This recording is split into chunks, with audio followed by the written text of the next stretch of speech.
My mother slid the manila folder across the polished mahogany table.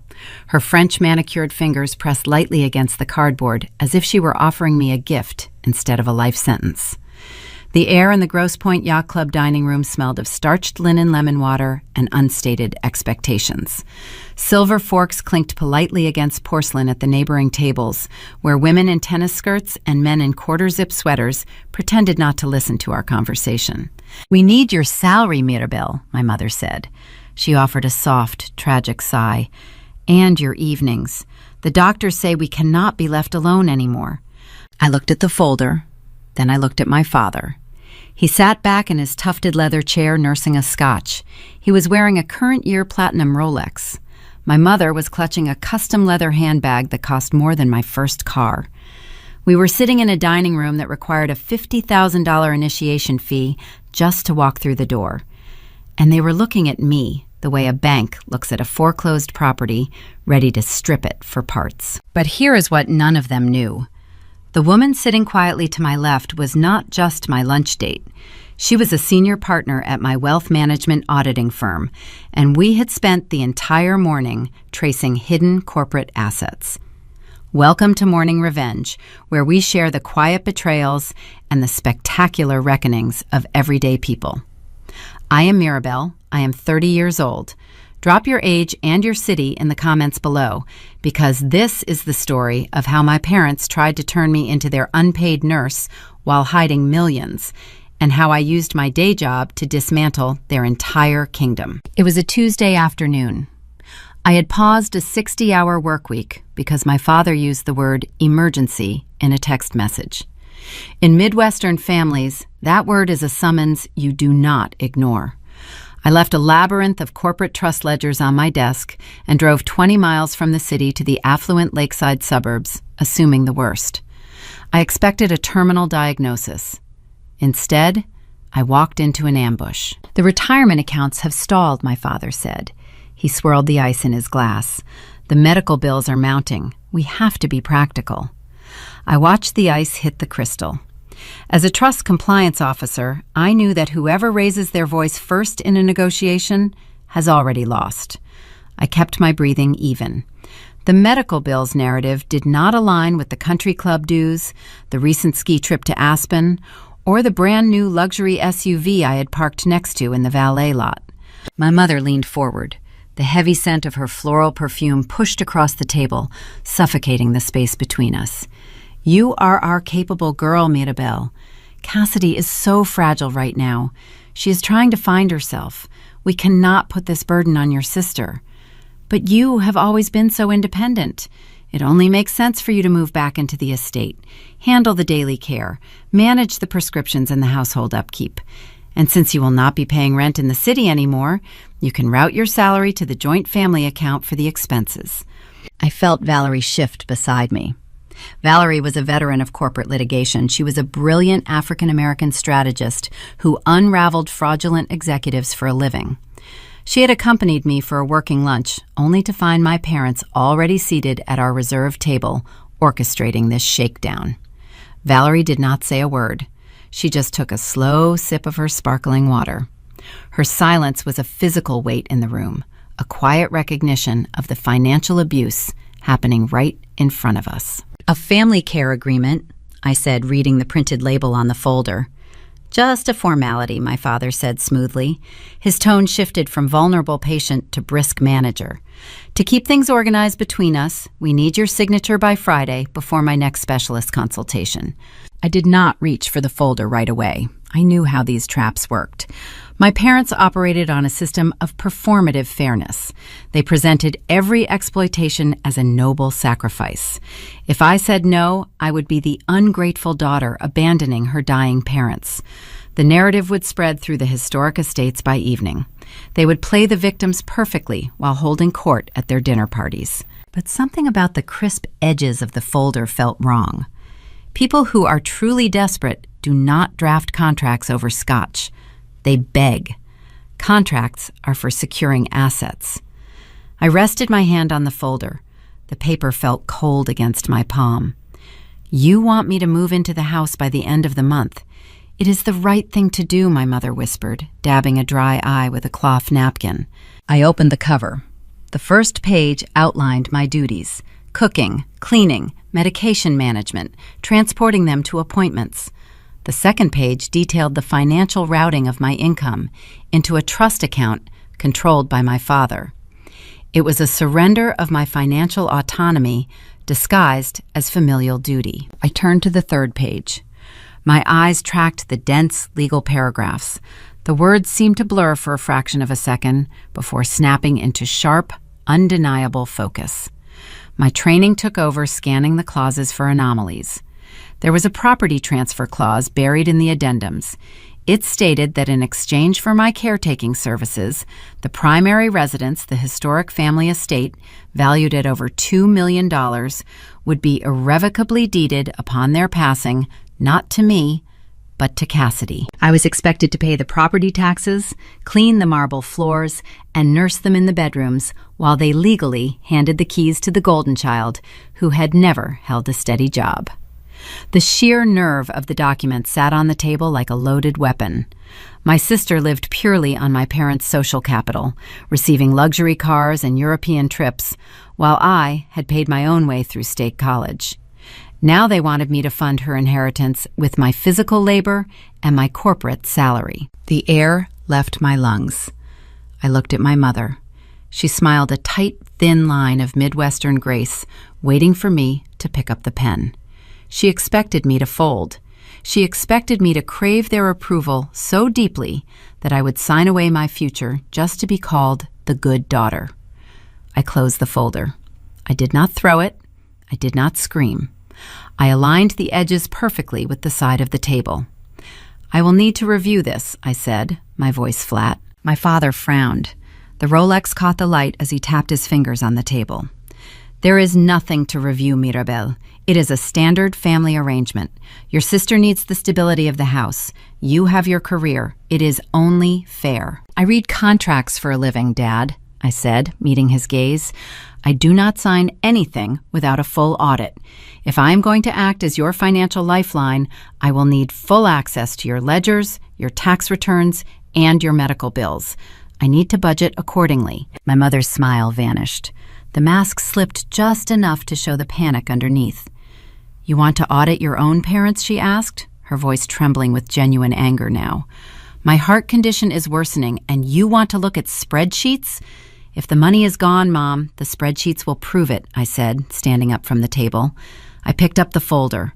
"I will let you know my decision before Friday." I turned and walked out of the dining room with Valerie right beside me.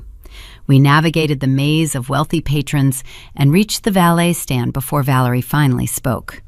She looked out at the yachts bobbing in the marina and adjusted her leather briefcase.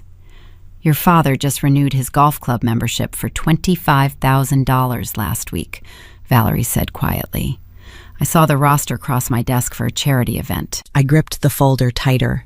They were not broke. They were just greedy. And as I handed the valet my ticket, my phone vibrated in my pocket with a voicemail from an unknown corporate number, a message that was about to blow their entire fabricated reality wide open. Wednesday morning broke over the Detroit skyline in shades of bruised purple and slate gray. I sat at my kitchen island with a mug of lukewarm coffee, a yellow highlighter, and the family care agreement spread flat under the harsh glare of the pendant lights. In the daylight, the document looked less like a request for help and more like a hostile corporate takeover. I had spent the past 3 hours dissecting the legalese, tracing the exact mechanism my parents intended to use to drain my resources. The trap was buried on page 7 under a seemingly benign heading titled Long-Term Asset Reallocation. I traced the paragraph with the tip of my highlighter. Clause 4, subsection B, detailed the fate of the primary residence. The historic Grosse Pointe estate boasted slate roofs, imported leaded glass windows, and a private dock on Lake St. Clair. Its current market valuation hovered around $2.5 million. According to the contract, if I agreed to move in, provide round-the-clock physical care, and route my salary to the joint household account, the estate would be irrevocably deeded upon their passing to my younger sister Cassidy. I read the sentence 3 times to ensure my eyes were not deceiving me. The audacity was breathtaking. I was expected to finance the property taxes, pay the utility bills, hire the maintenance crews, and scrub the marble floors while my parents legally transferred the title to the golden child. Cassidy was 27 years old. She had never held a job for longer than 6 months. Her resume consisted of vague marketing internships and a short-lived attempt at becoming a lifestyle influencer. She lived purely on the social capital and quiet subsidies our parents provided. When I turned 27, I was working 60-hour weeks at my firm, drowning in student loan debt, because my parents claimed they could not afford my out-of-state tuition. They told me back then that paying my own way would build character. That same year, they leased a brand new Audi for Cassidy and funded a 6-week excursion to Milan so she could find her true passion. I pushed the document away from me. The cold granite of the kitchen island seeped through the sleeves of my robe. Instead of reacting with tears, I approached the situation the same way I approached a fraudulent corporate ledger. I picked up my phone and dialed my parents' landline. My father answered on the second ring. His voice carried that familiar, smooth resonance of a man accustomed to giving orders disguised as friendly suggestions. "Good morning, Mirabelle," he said. "Have you reviewed the paperwork?" "I have," I replied, keeping my tone perfectly neutral. "I am looking at Clause 4, subsection B, the transfer of the primary residence to Cassidy." A heavy silence fell over the line. I could hear the faint clinking of silverware in the background, telling me my mother was sitting right beside him, pretending not to listen. This was the Midwestern weapon of choice: performative fairness. Now, Mirabelle, my father started using the low, soothing cadence he reserved for calming down nervous clients at his country club. "We have to look at the bigger picture here. You have always landed on your feet. You have your prestigious career, your own investments. You are so capable and independent." "And Cassidy is not?" I asked. "She needs the stability," my father countered smoothly. "The world is harsh, and your sister just does not have your constitution. She is sensitive. She needs a safety net. We are simply balancing the scales to ensure both our girls are secure." Balancing the scales. The phrase tasted like ash. My independence was being weaponized against me. Because I had clawed my way into a senior role at a wealth management firm, because I paid my own bills and solved my own problems, my reward was to be penalized. My competence was the justification for my exploitation.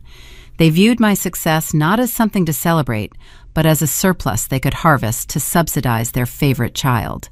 "Dad," I said, keeping my voice razor thin, "you are asking me to give up my apartment, move into my childhood bedroom, act as an unpaid medical aid, and hand over my salary to maintain a house that you are giving to someone else." "It is an investment in the family legacy," he replied without missing a beat. "Since you will not have rent to pay, it makes sense for you to cover the household upkeep. It is a very equitable arrangement given our failing health. We expected you to understand the logic here. We raised you to be a team player." Before I could formulate a response, my cell phone buzzed against my cheek. I pulled the device away from my ear for a fraction of a second. A text message from Cassidy had just flashed across the screen. "I will call you back, Dad," I said. I hung up the phone before he could issue another manipulative platitude. I opened the message from my sister. It was not a check-in about our parents' declining health. It was a link to a Pinterest board titled Grosse Pointe Master Suite Remodel. I clicked the link. The screen flooded with images of high-end interior design. Calicotta marble countertops, freestanding copper soaking tubs, custom cedar walk-in closets, and imported French oak hardwood floors. Underneath the link Cassidy had sent, a rapid-fire series of text messages. "Mom told me the great news. So glad you are moving in to help them out. The house needs a serious update before the deed transfers to me next year. I was thinking we could start the demolition on the east wing bathroom next month. Since you will be living there rent-free, you can just route the contractor invoices to your bank account. I have a designer coming by on Tuesday for a consultation. Let me know what time works for you to drop off the deposit check." I stared at the glowing screen. The sheer entitlement radiated from the digital text. Cassidy did not view my return as a sacrifice to save our dying parents. She viewed it as the arrival of her personal contractor and financier. My mother had clearly already promised my paycheck to fund Cassidy's dream renovations. A profound, chilling clarity washed over me. Any lingering guilt, any small fragment of a daughter hoping for her parents' affection, dissolved in that exact moment. They did not love me. They did not even respect me. I was not a family member. I was a utility. I was a heavily depreciating asset, meant to be drained so the golden child could live a life of uninterrupted luxury. I set the phone down on the family care agreement. The paper felt tainted. I took a deep breath, letting the cold logic of my profession override the sting of betrayal. A compliance officer does not weep over a fraudulent balance sheet. She dissects it. She traces the money. If my parents wanted to play a game of hidden ledgers and financial ruin, they had chosen the wrong opponent. I reached for my phone again, navigating away from Cassidy's ridiculous Pinterest board. I opened my recent call log. The voicemail from the unknown corporate number, the one I had ignored outside the yacht club yesterday, was still sitting in my inbox, waiting to be heard. I tapped the screen and pressed play, ready to pull the first thread of my parents' carefully constructed illusion. I did not listen to the unknown voicemail right away. The immediate threat required my full attention. I closed the digital gallery of my sister's dream bathroom and set my smartphone flat on the kitchen island. A written email draft felt too easy for them to ignore or forward to their friends out of context. I needed to hear their voices when the trap snapped shut. I picked up the receiver and dialed the estate. My mother answered on the first ring. Her tone was light and airy, carrying an expectation of my immediate surrender. I offered no apologies. I spoke with the exact measured cadence I utilized during a hostile corporate review. "Mom, I have considered your proposal," I said, keeping my voice devoid of emotion. "If you want me to serve as the household financial anchor, I require full access to the family ledgers. Send me the last 3 years of your joint tax returns, every current bank statement, and an itemized list of your outstanding medical bills. I need to budget accordingly before I commit to moving my life back into that house." The silence on the line was profound.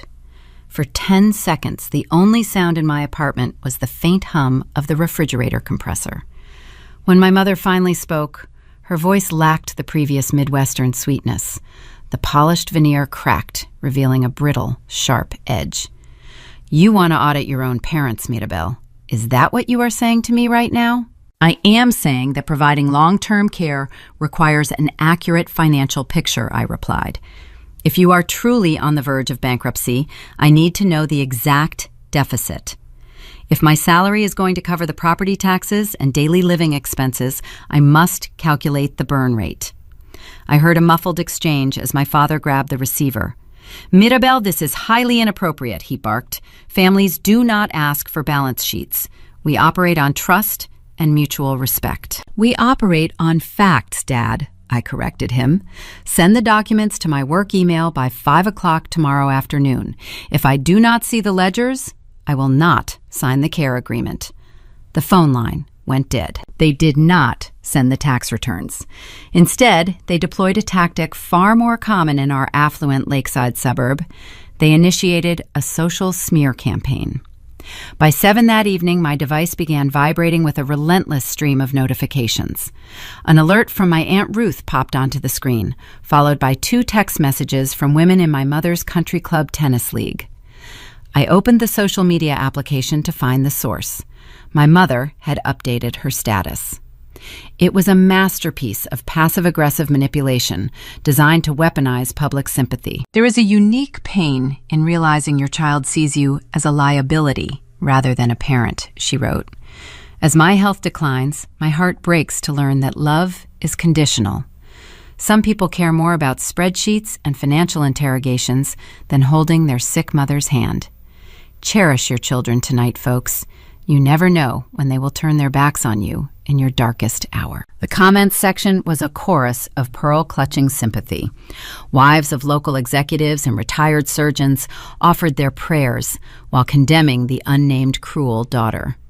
My mother had successfully painted me as a calculating monster.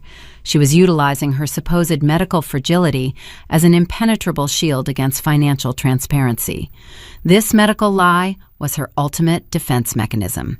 If I pushed for the receipts, I was worsening her heart condition. If I demanded the truth, I was pushing her into an early grave. I set the screen face down on the granite counter. My hands remained perfectly steady. They wanted me to feel a crushing sense of shame. But shame requires a guilty conscience, and I felt none. The performance only confirmed my suspicions.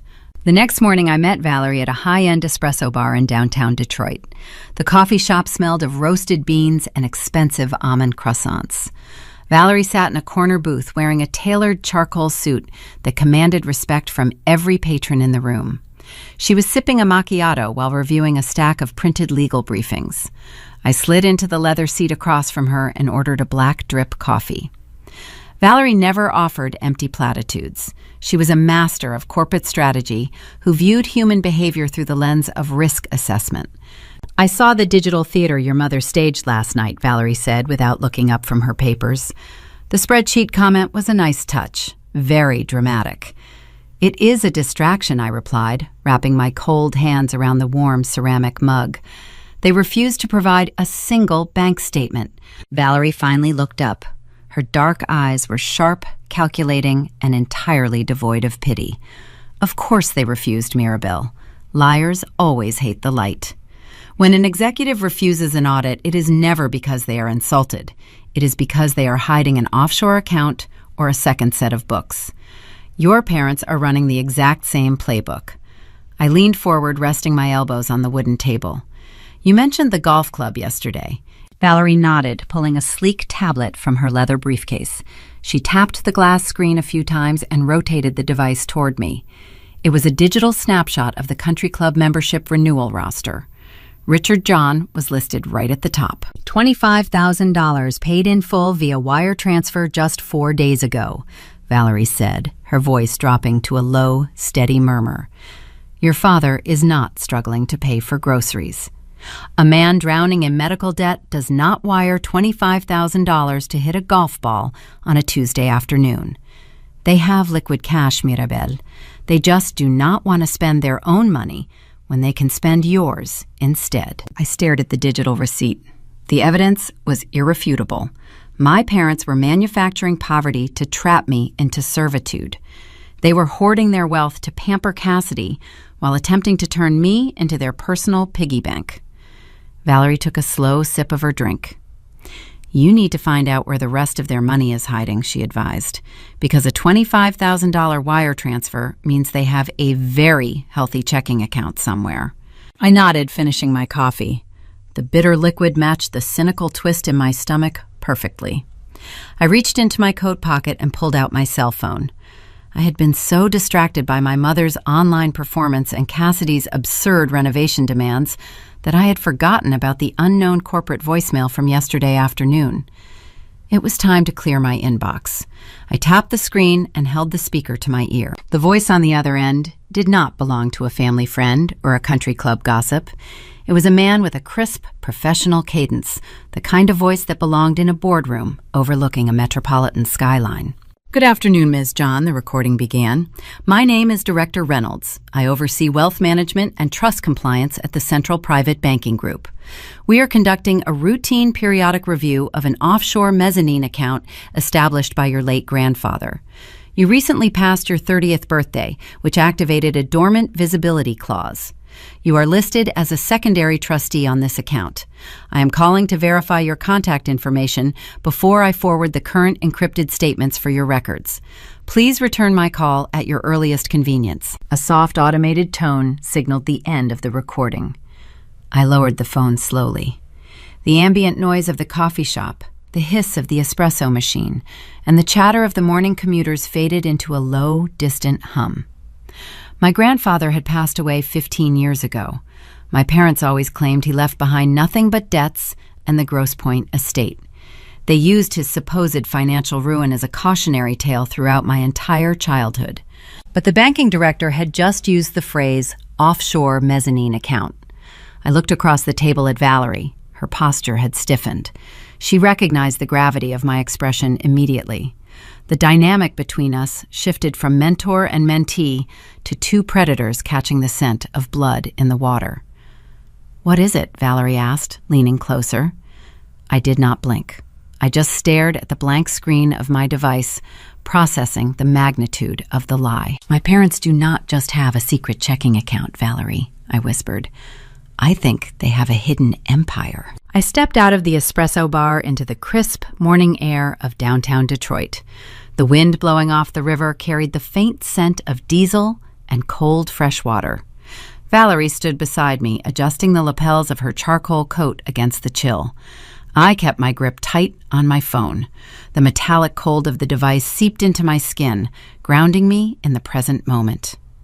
I told Valerie I needed to make a quick call before heading up to our floor.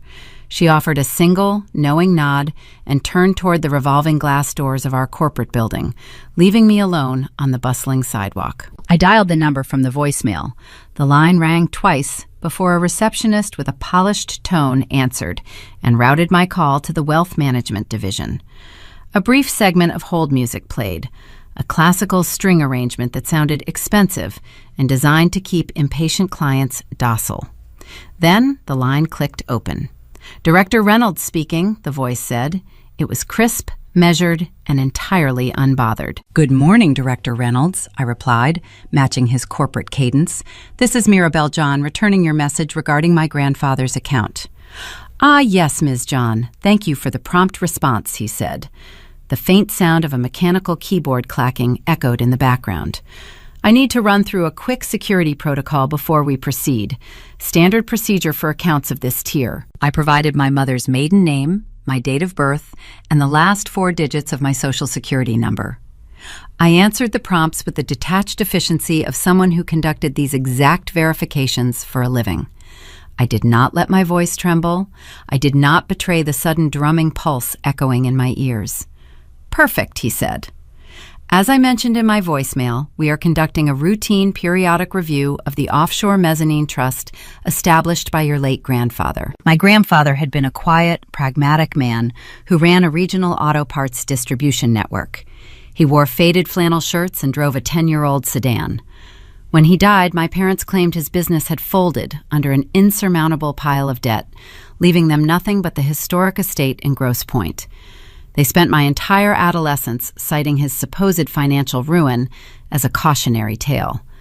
They used his ghost to justify denying my requests for college tuition or a reliable used car, while magically finding the funds to send Cassidy on luxury vacations. I was unaware this specific trust required my input, I said, keeping my tone mild and inquisitive. My father usually handles the estate administration. "Indeed, Richard John is the primary administrator," Reynolds replied smoothly. "However, the trust instrument contains a generational visibility clause. When you turned 30 last month, that dormant stipulation automatically activated. You are now legally designated as a secondary trustee.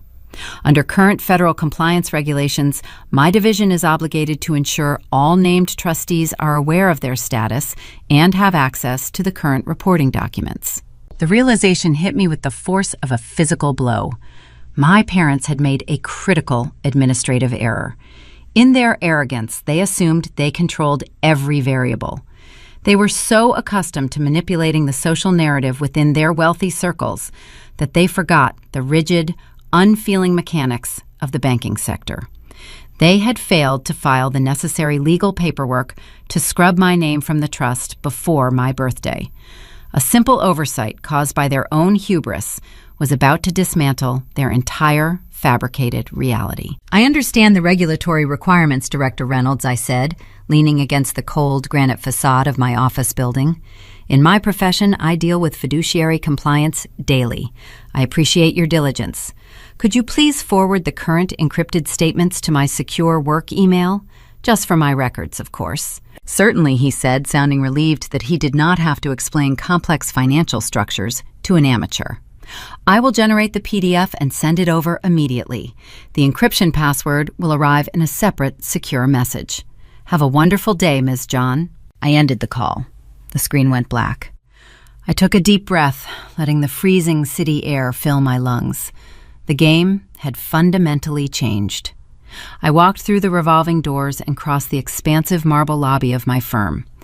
The environment here was a stark contrast to the emotional theater of my parents' yacht club. This building was a fortress of logic. I stepped into the elevator and rode it to the 42nd floor. My private office was a sterile sanctuary. Soundproof glass walls insulated me from the charter of the trading floor. The thick gray carpet absorbed the sound of my footsteps. The air smelled faintly of ozone and expensive cleaning solvents.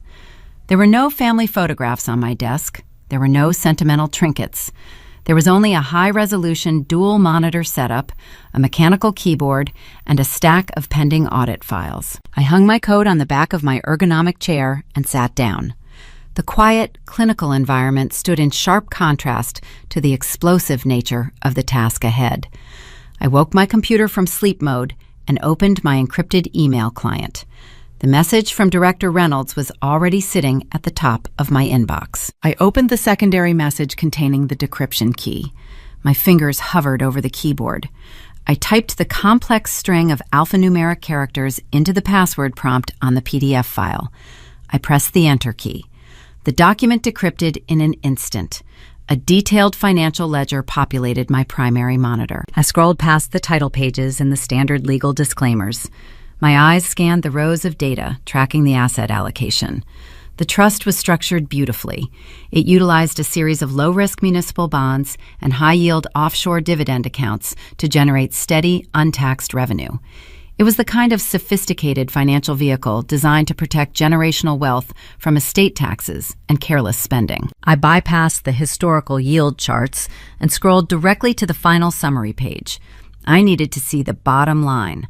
I needed to know the exact numerical value of my parents' deception. The current available balance rested at the bottom of the column in bold black ink. $4,215,000. Highly liquid, unencumbered, untouched by any market downturn or medical debt. I stared at the screen. The glowing numbers reflected in my eyes. The digits burned into my retinas. My parents had sat across from me 24 hours ago in a dining room that smelled of privilege and demanded my salary. My mother had clutched her chest and weaponized her supposed failing heart. My father had looked me in the eye and claimed they were struggling to pay the mortgage.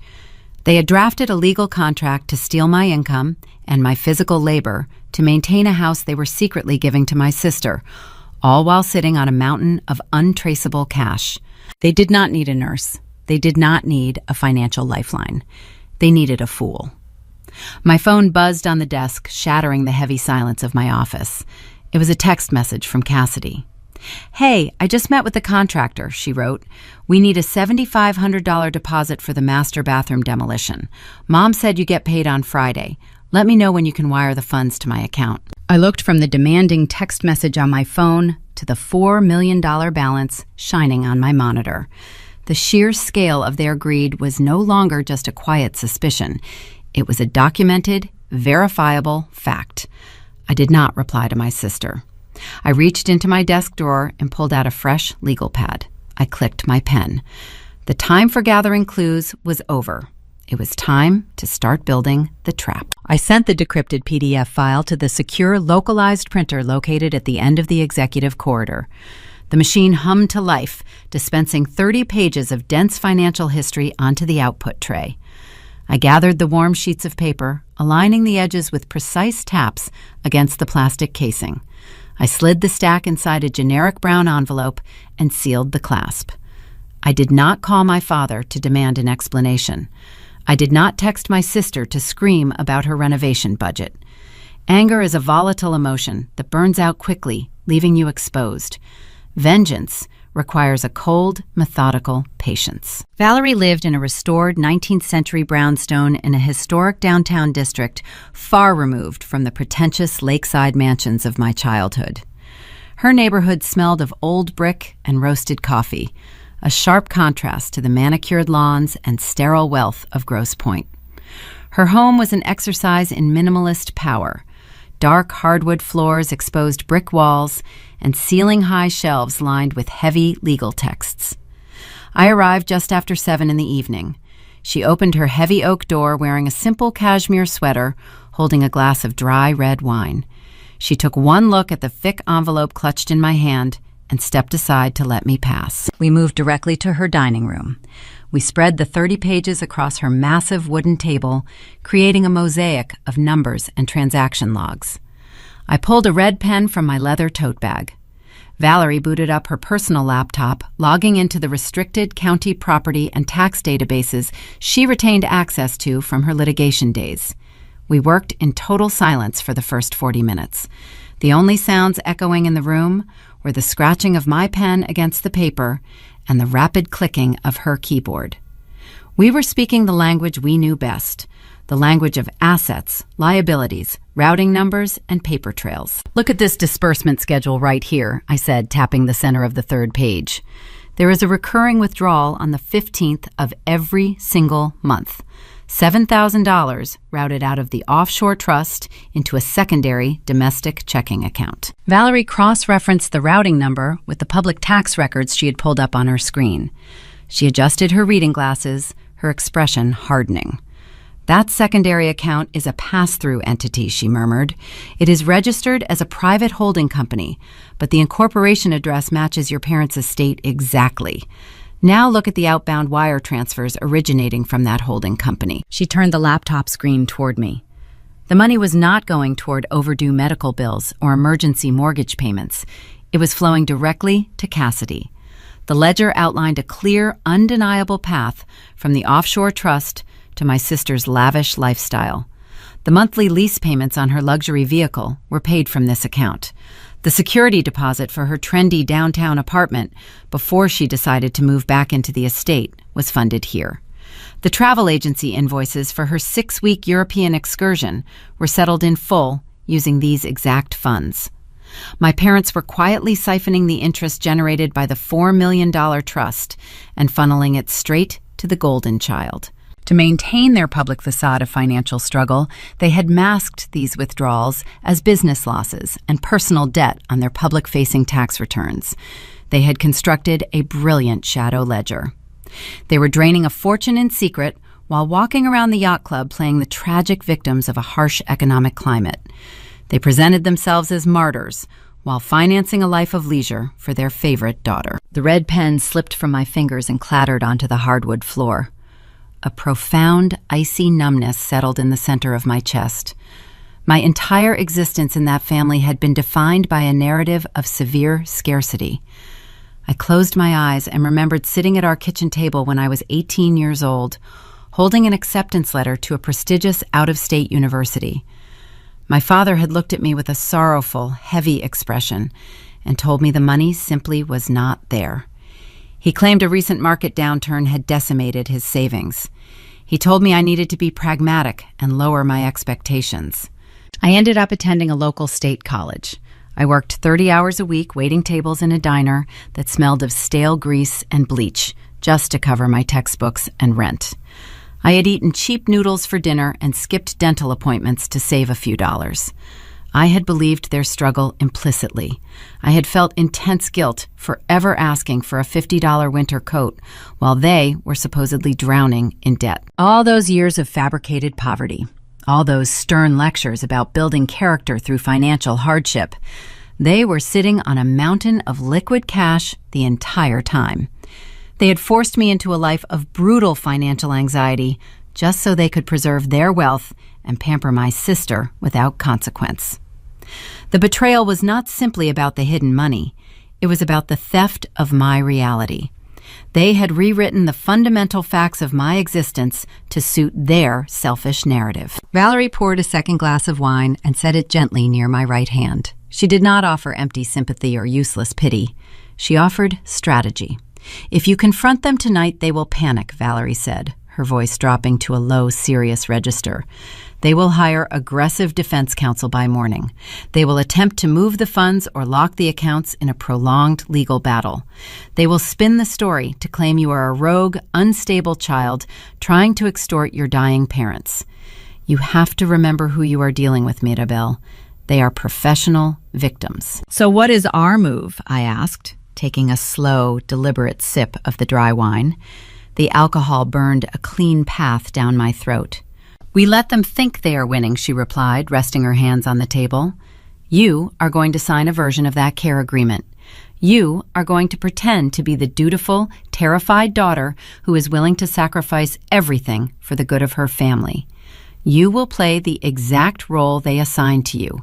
It will keep them complacent. It will keep them from checking the compliance logs on the trust. And while they are busy measuring drapes for Cassidy's new bathroom, we are going to build a legal counteroffensive so airtight it will suffocate them. The prospect of playing the obedient servant made my stomach turn. I would have to walk back into that historic estate and swallow their endless condescension. I would have to watch Cassidy strut around claiming my paycheck as her personal renovation budget. I would have to listen to my father's manipulative lectures and my mother's theatrical sighs. I would have to smile while they robbed me. But I knew my mentor was right. A premature strike would only yield a messy skirmish. I wanted a decisive victory. I wanted to legally dismantle the weapon they had used against me for 3 decades. My cell phone vibrated against the oak table, disrupting the quiet intensity of our war room. The screen illuminated the dim room, displaying a new text message. I reached for the device, fully expecting another demanding update from my sister regarding her expensive bathroom tile selections. Instead, the incoming message was from my mother. I swiped the screen to open the notification. The text consisted of 3 brief, horrific sentences. Mirabel, your father had to run an urgent errand, and my arthritis is acting up terribly tonight. I am feeling so weak and fragile. Let me know what time you are coming over to help bathe me. I stared at the glowing letters. The medical lie had just crossed a new, grotesque threshold. She was not asking for a favor. She was testing the strength of my leash. She wanted to humiliate me.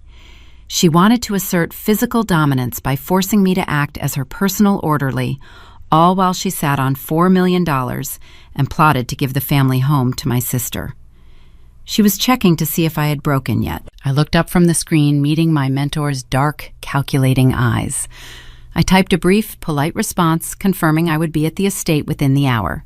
The charade had officially begun, and I was ready to deliver an award-winning performance. The tires of my sedan crunched against the crushed gravel of the circular driveway.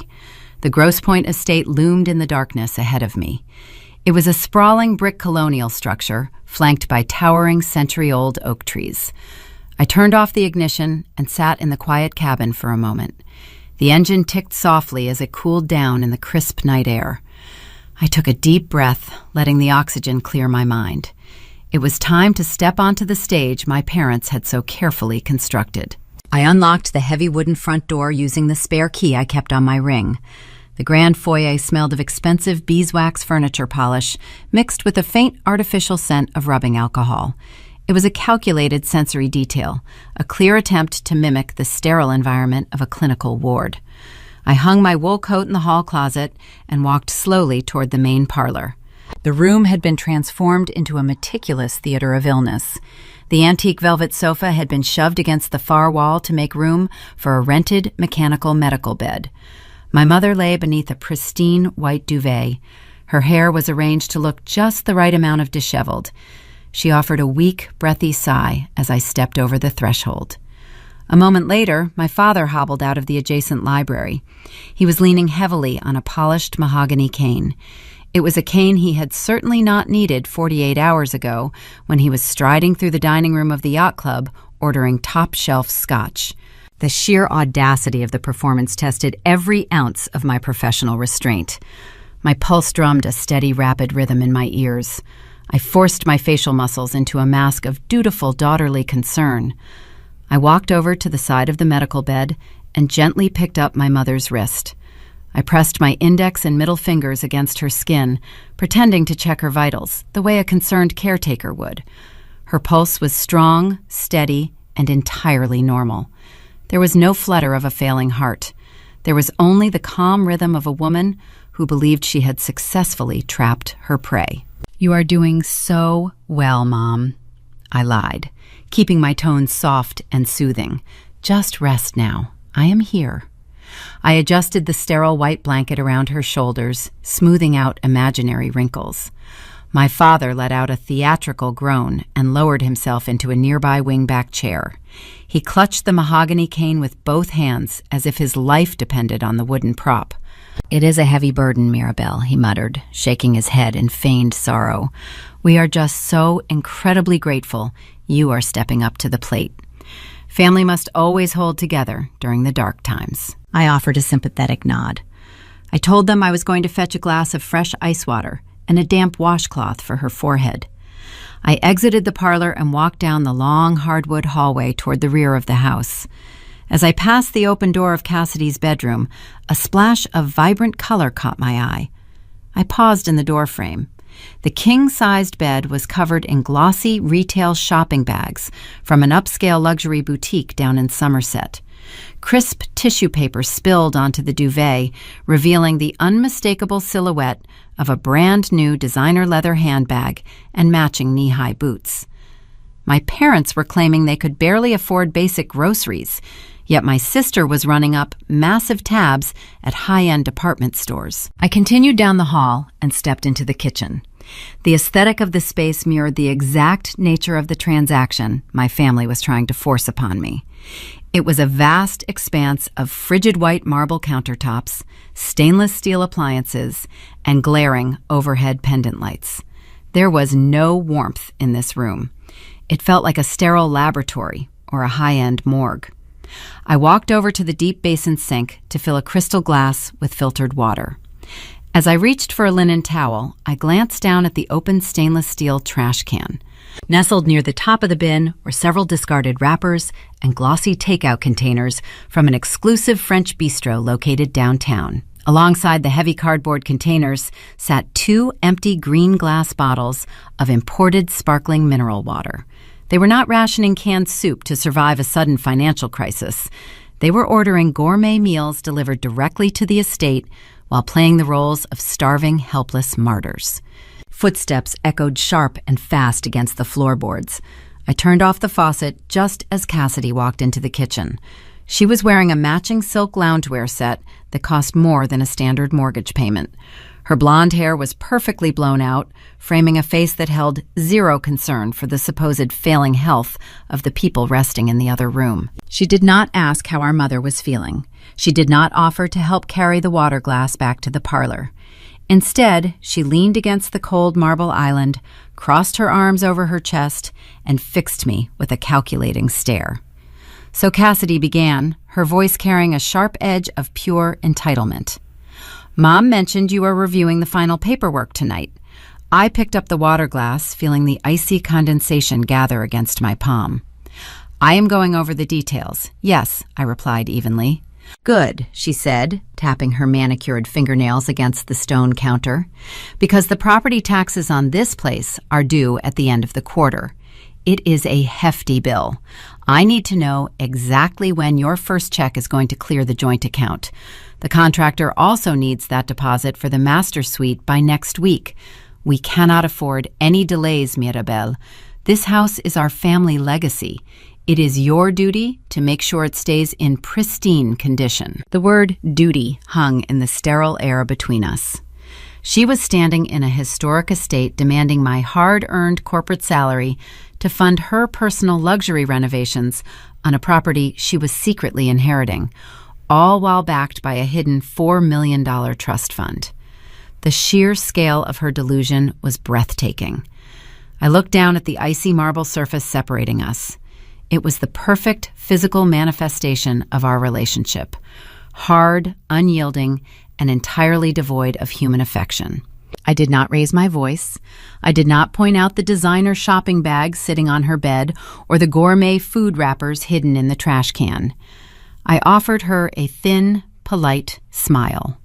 It was the exact smile I reserved for hostile corporate executives during a fraud audit. "Do not worry about the timeline, Cassidy," I said, my voice smooth and detached. Everything is going to be handled. The paperwork will be finalized by Friday morning at the family lawyer's office. Cassidy smirked, clearly satisfied that she had bullied her older sister into total submission. "Perfect," she replied, pushing off the counter. "See you Friday, then. Do not be late." She turned and strolled out of the kitchen, her silk loungewear swishing softly against the floorboards. I stood alone in the frigid room for a long moment, memorizing the feeling of this profound disrespect. I carried the water glass back to the parlor and placed it on the nightstand next to the rented medical bed. I told my parents I needed to head back to my apartment to pack my belongings for the upcoming move. They offered weak, grateful goodbyes, playing their tragic roles until the very last second. I walked out the front door and locked the heavy deadbolt behind me. The crisp night air hit my face, washing away the suffocating artificial scent of the sick room. I walked down the driveway, my heels clicking sharply against the pavement. I opened the door of my sedan and slid into the driver's seat. I did not start the engine immediately. Instead, I pulled my cell phone from my coat pocket and dialed my mentor's number. Valerie answered on the first ring, her professional tone sharp and ready. "They are staging a hospital ward in the parlor and ordering French takeout in the kitchen," I said, staring up at the glowing windows of the estate. "It is time to draft the trap." The following morning, my corporate office felt like a sanctuary of logic against the emotional extortion of the previous night. I sat at my sleek glass desk, sipping a cup of green tea. The downtown traffic crawled silently far below my floor-to-ceiling window. The climate control system hummed a steady, calming note. I logged into my secure workstation, ready to finalize the strategy Valerie and I had outlined. Before I could open my legal drafting software, a new email notification slid across the top right corner of my primary monitor. The sender was Cassidy. The subject line contained 3 words: Master Suite Deposit. I clicked the notification. A high-resolution PDF attachment opened on my screen. It was an itemized invoice from an elite interior design and contracting firm based in Birmingham.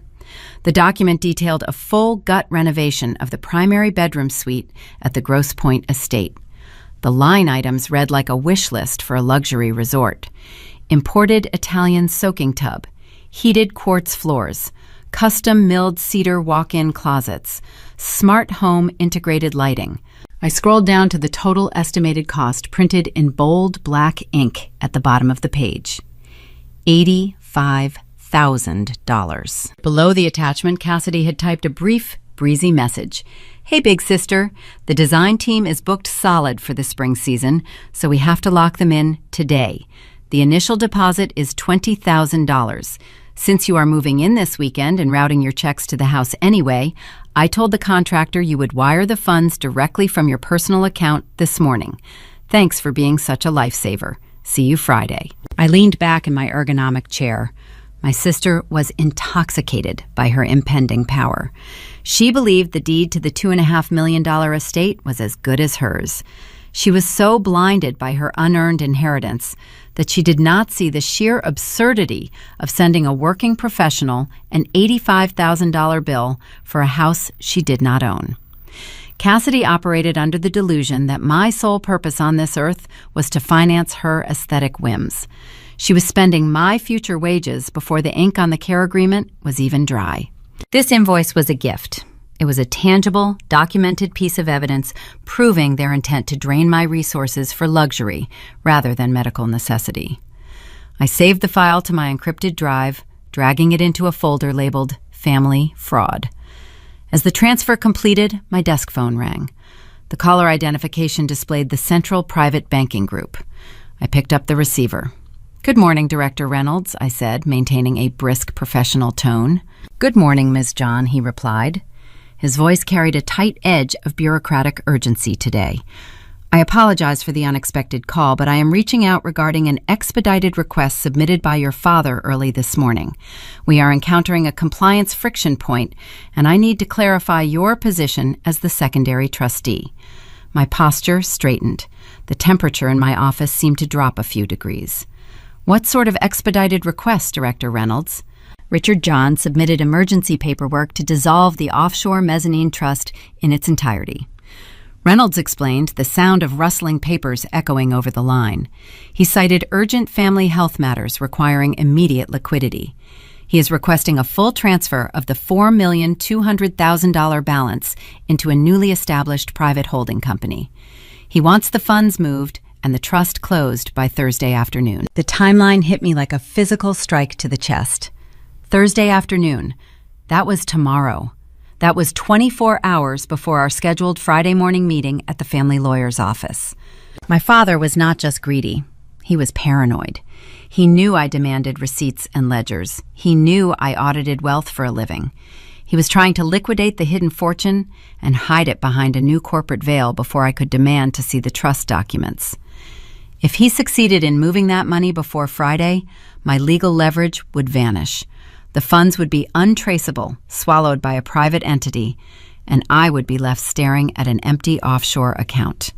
The ticking clock had just been accelerated. "I understand," I said, keeping my breathing slow and measured. "Could you please provide the name of the destination holding company he listed on the transfer request?" Reynolds paused, typing something into his terminal.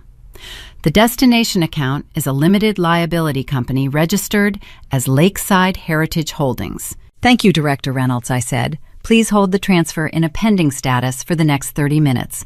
I need to review my fiduciary obligations before I provide secondary authorization." "Understood, Ms. John. We cannot execute a liquidation of this magnitude without clearing the compliance flags anyway. I will await your follow-up." I placed the receiver back on the cradle. I did not panic. Panic is the enemy of strategy.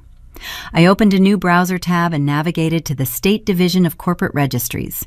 My fingers flew across the mechanical keyboard, typing Lakeside Heritage Holdings into the search bar. The database returned a single result. I clicked the link, pulling up the public incorporation documents. I scanned the digital paperwork tracing the origins of this mysterious company. The sole proprietor and designated managing member of the LLC was Cassidy John. My parents were not just giving her the historic house. They were handing her the entire $4 million fortune. They were using their fabricated medical decline to justify dissolving my grandfather's trust, transferring every cent of generational wealth into a company controlled entirely by the Golden Child. I looked at the date of incorporation printed near the top margin. The company had been registered exactly 5 days ago. I closed my eyes, the puzzle pieces locked together, forming a picture of staggering premeditation. 5 days ago was the exact same day my father sent me the emergency text message summoning me to the yacht club. They had set up the shell company in the morning and ambushed me at lunch. The entire scheme was a coordinated strike. They needed me to move into the estate and pay the daily bills so Cassidy could sit on $4 million of liquid cash without having to spend a single dime of her newfound fortune on groceries or property taxes.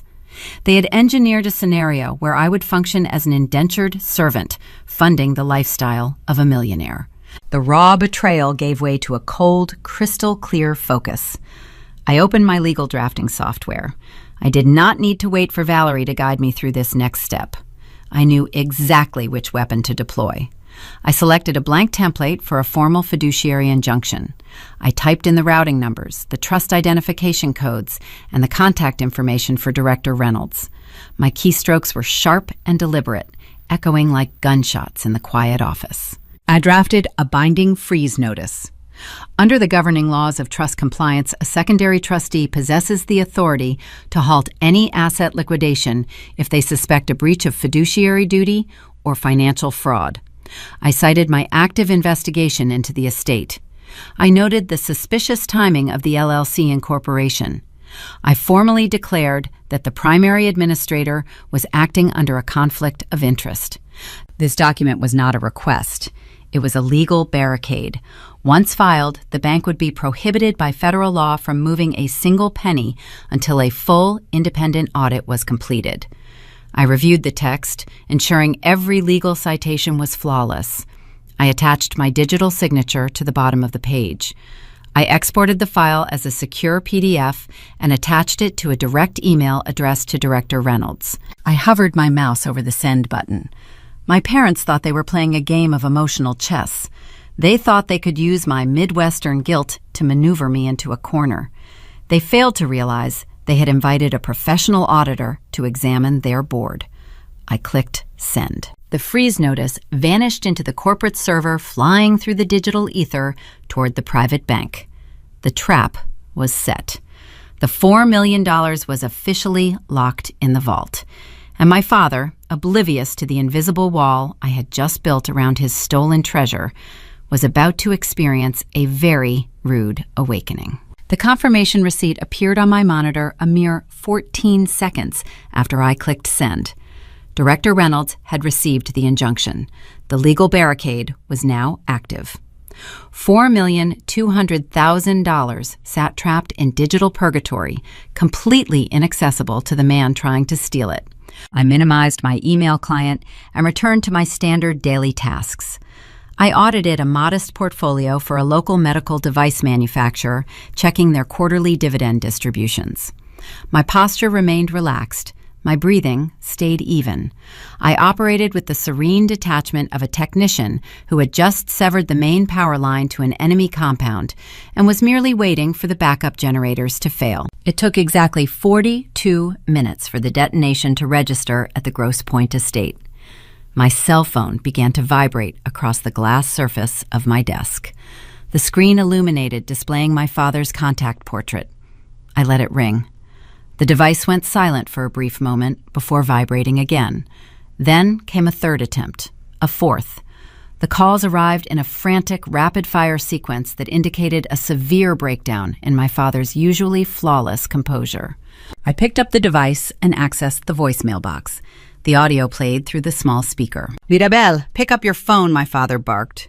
His voice lacked the smooth, cultured cadence he usually deployed. He sounded breathless. His words clipped and harsh. "We have a situation. There is some absurd administrative hold on the family accounts, a bureaucratic error. I need you to contact your network and see if someone can bypass this red tape immediately. Call me back the second you get this message." I deleted the recording without a second thought.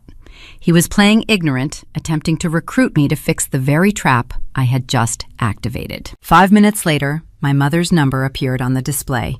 I routed the call directly to voicemail. When I listened to her message, the contrast to her performance the previous night was staggering. The fragile, dying woman who had requested a bedside sponge bath was entirely gone. In her place was a frantic, shrill strategist, pacing heavily in the background. I can hear her yelling at a paralegal over another line. Her voice possessed the robust lung capacity of an Olympic athlete. She was demanding to know why a holding company asset transfer was locked. The theatrical weakness had miraculously evaporated the instant their hidden fortune was threatened. I placed the phone face down. The dramatic irony tasted sweeter than the morning tea sitting next to my keyboard. They were scrambling in their historic mansion, terrified that their golden child was about to lose her unearned inheritance, while the architect of their misery sat quietly in a downtown high-rise, reviewing basic compliance ledgers. The frosted glass door to my workspace swung open. Valerie stepped inside, securing the latch behind her to ensure total privacy. She wore a tailored navy blazer and carried a leather portfolio. Her expression was neutral, but her dark eyes gleamed with the sharp satisfaction of a successful tactical strike. She pulled up a chair and sat across from me. "The injunction is locked in the system," she said, her voice a low, steady murmur. "I just spoke with a contact in the regulatory division. Federal statutes govern that specific mezzanine structure. No one can bypass a secondary trustee freeze without a notarized release or a court order.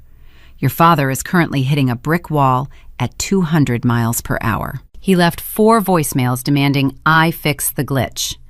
I replied, keeping my tone flat. "My mother is currently screaming at their legal counsel with the vocal strength of a healthy 30-year-old. Valerie offered a quiet, knowing smile. Panic strips away the polish. "I grew up watching people like your parents assume the rules did not apply to them." She leaned back in her chair, resting her hands on the leather portfolio. Mallory rarely spoke about her personal history, but the current situation seemed to unlock a rare moment of reflection. She had clawed her way out of a working-class neighborhood in Detroit, paying for law school by working overnight shifts as a paralegal. She had battled systemic barriers, navigating a corporate landscape that actively tried to exclude brilliant African-American women. She earned every single promotion, every corner office, every ounce of respect through sheer, undeniable competence. That is why Cassidy infuriates me, Valerie continued, tapping a manicured finger against her folder. Your sister embodies the ultimate privilege of incompetence. She expects to be handed a multi-million-dollar estate and a liquid fortune simply because she exists.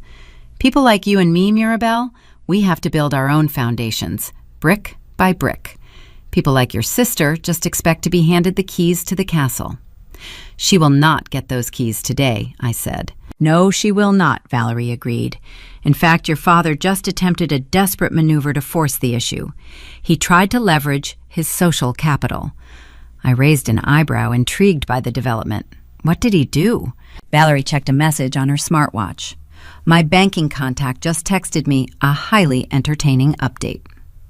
Richard drove straight to his country club. He knew the regional president of the private bank was scheduled for a tea time this morning. Your father cornered him near the 18th hole, demanding he override the compliance hold.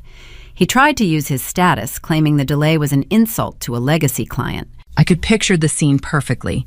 My father attempting to bully a bank executive using the unwritten rules of Midwestern high society. I expect the bank president did not care about my father's golf handicap, I noted. Federal compliance laws do not care about Grosse Pointe zip codes, Valerie replied, her smile widening slightly.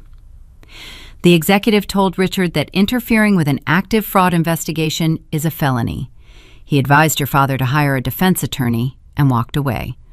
The old money intimidation tactic failed spectacularly. The realization that his wealth and status could not save him must have been a terrifying shock.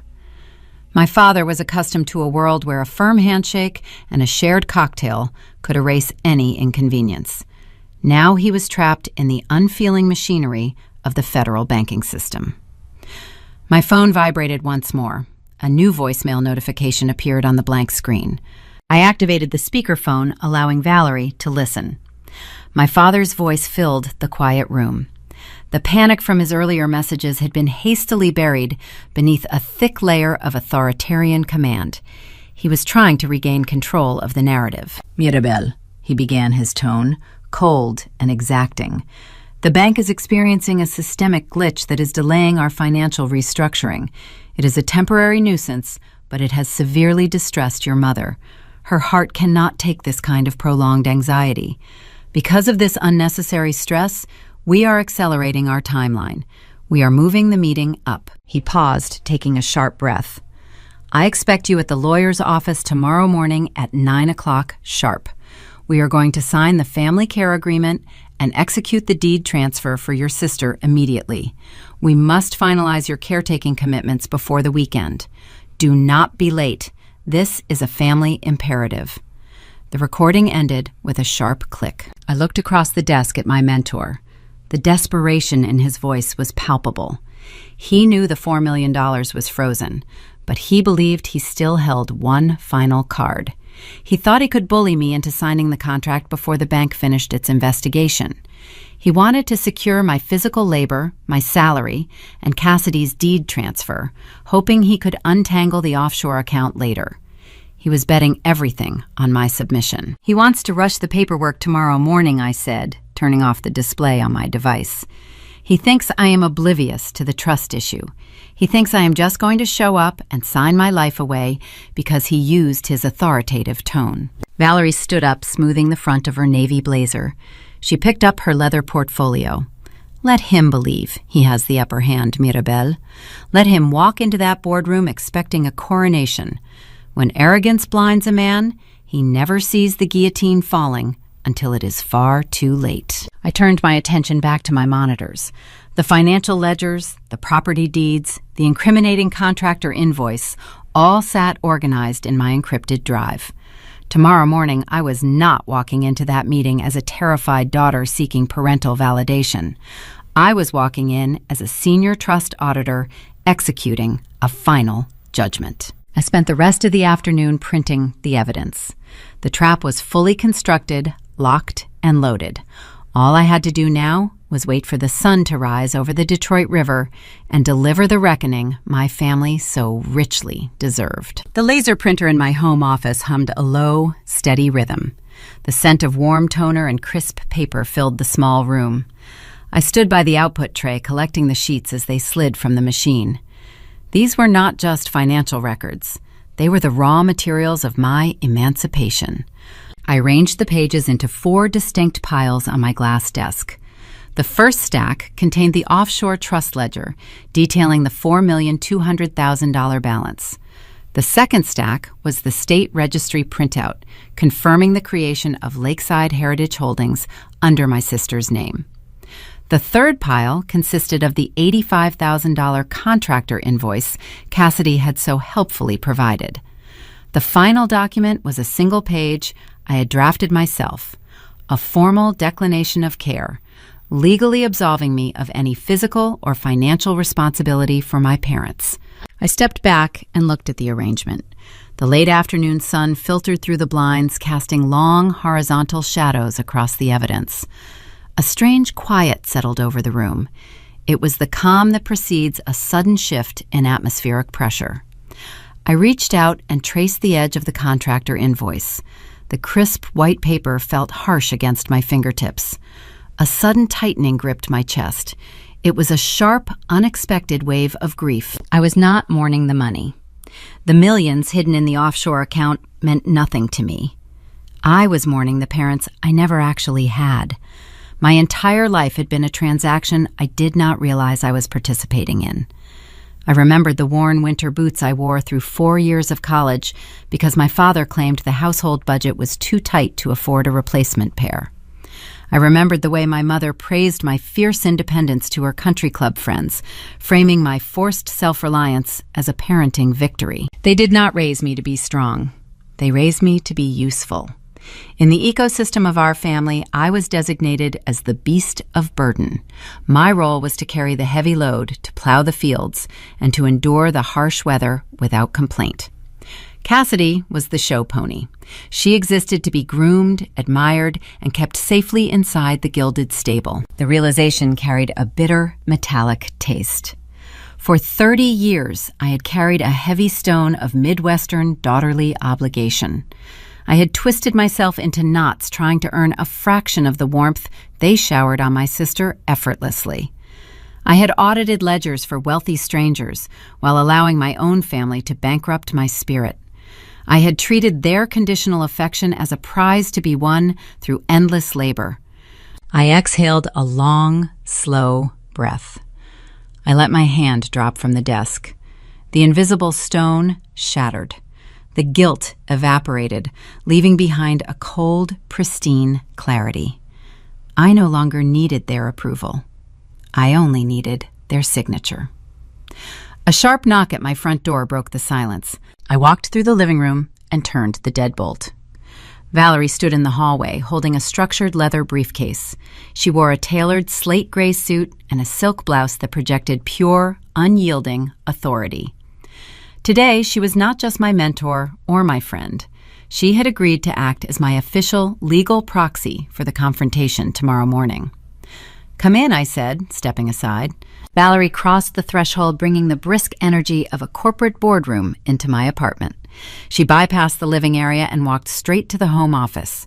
She set her briefcase on the edge of the desk and surveyed the 4 stacks of paper. "Everything is finalized," she asked, her dark eyes scanning the top sheets. "The freeze notice is active," I replied, standing beside her. "The bank will not move a single cent. My father is operating under the assumption that tomorrow is a standard estate planning session. He expects me to walk in, sign the caretaking agreement, and hand over my paycheck so he can close the trust on his own timeline." Valerie unclasped her briefcase. She pulled out a sleek legal pad and a silver fountain pen. "Then we need to choreograph the exact sequence of events," she said, taking a seat in the desk chair. "A successful ambush requires discipline, Mirabelle. If you let them steer the conversation, they will use emotion to derail the facts. We must dictate the pace." We spent the next 2 hours turning my home office into a war room. We anticipated every countermeasure. When my father inevitably tried to invoke family loyalty, I would present the LLC incorporation date. When my mother attempted to weaponize her failing heart, we would slide the $85,000 bathroom invoice across the mahogany table. Richard will try to intimidate you, Valerie noted, drawing a precise line down the center of her notepad. He will raise his voice. He will attempt to make you feel small. When a man like your father loses control of his environment, his first instinct is to project authority he no longer possesses. You cannot flinch. I will not flinch, I said, leaning against the wall. I audit executives who run global supply chains. My father runs a golf cart path. A faint smile touched Valerie's lips. Good, she murmured. And the sister. Cassidy will panic, I answered. She only understands money when it is handed to her. The concept of a frozen asset will terrify her. She expects to leave that meeting with the deed to the house and a blank check for her renovations. She thinks her only job tomorrow is to decide what color tile she wants in her new shower. Valerie checked her watch, a platinum timepiece that caught the fading light. Then we let them dig their own graves tonight, she said, standing up. We let them perform their little tragedy at the Historical Society Gala. We observe. We gather any final verbal ammunition. And tomorrow morning, we close the ledger. She packed her notepad and silver pen back into her briefcase. The satisfying click of the metal clasps signaled the end of our strategic review. I thanked her for standing by my side. She offered a firm nod, reminding me that exposing systemic fraud was her favorite pastime, before letting herself out of the apartment. I was left alone once more with the 4 stacks of paper. The sun had dipped below the horizon, leaving the room bathed in the cool blue glow of the streetlights filtering through the blinds. I opened my desk drawer and pulled out a sleek black leather folder. It was devoid of any logos or monograms. It was an instrument of pure professional utility. I picked up the trust ledger, aligning the edges with precise care. The weight of the paper felt substantial in my hands. I slid the thick stack of financial history into the left pocket of the folder. Next, I took the state registry documents, detailing Lakeside Heritage Holdings, and placed them on top. I picked up the contractor invoice, the testament to my sister's greed, and slid it behind the registry papers. Finally, I picked up the declination of care, my ticket to freedom. I placed it in the right pocket, securing it beneath the leather flap. I closed the folder. The magnetic seal snapped shut with a quiet, definitive thud. The aesthetic matched the impending reckoning perfectly. Cold, methodical, and airtight. I ran my hand over the smooth, dark leather. The trap was assembled. My parents still believed they were the architects of my future, but the blueprints were now entirely in my possession. Before I could walk away, my phone lit up on the nightstand with an incoming calendar alert. The Grosse Pointe Historical Society Gala began in exactly 1 hour. It was a mandatory appearance, a stage where my family intended to parade their fake suffering in front of the local elite. I picked up the leather folder and set it by my keys, readying myself to step into the lion's den one last time, to watch them play their parts before the curtain finally fell. The grand ballroom of the local historical society was a monument to Midwestern old money and calculated appearances. Vaulted ceilings stretched high above the polished parquet floors, reflecting the warm amber glow of tiered crystal chandeliers. Waiters in pristine white tuxedos navigated the crowded room, carrying silver trays loaded with delicate hors d'oeuvres and sparkling vintage champagne. The air hung thick with a suffocating mixture of rich floral perfumes and heavy cedar colognes. Every inhalation felt dense, serving as a constant sensory reminder of the toxic ecosystem I had navigated since childhood. I stood near a towering marble pillar holding a tall glass of sparkling water. I wore a simple, structured navy sheath dress that acted as my armor for the evening. The local elite gathered here every year to write tax-deductible checks and congratulate each other on their enduring status. Tonight, however, the gala served a dual purpose for my family. It was a theatrical stage designed to solidify their public narrative before the legal trap closed tomorrow morning. Across the room, my parents were holding court near the silent auction tables.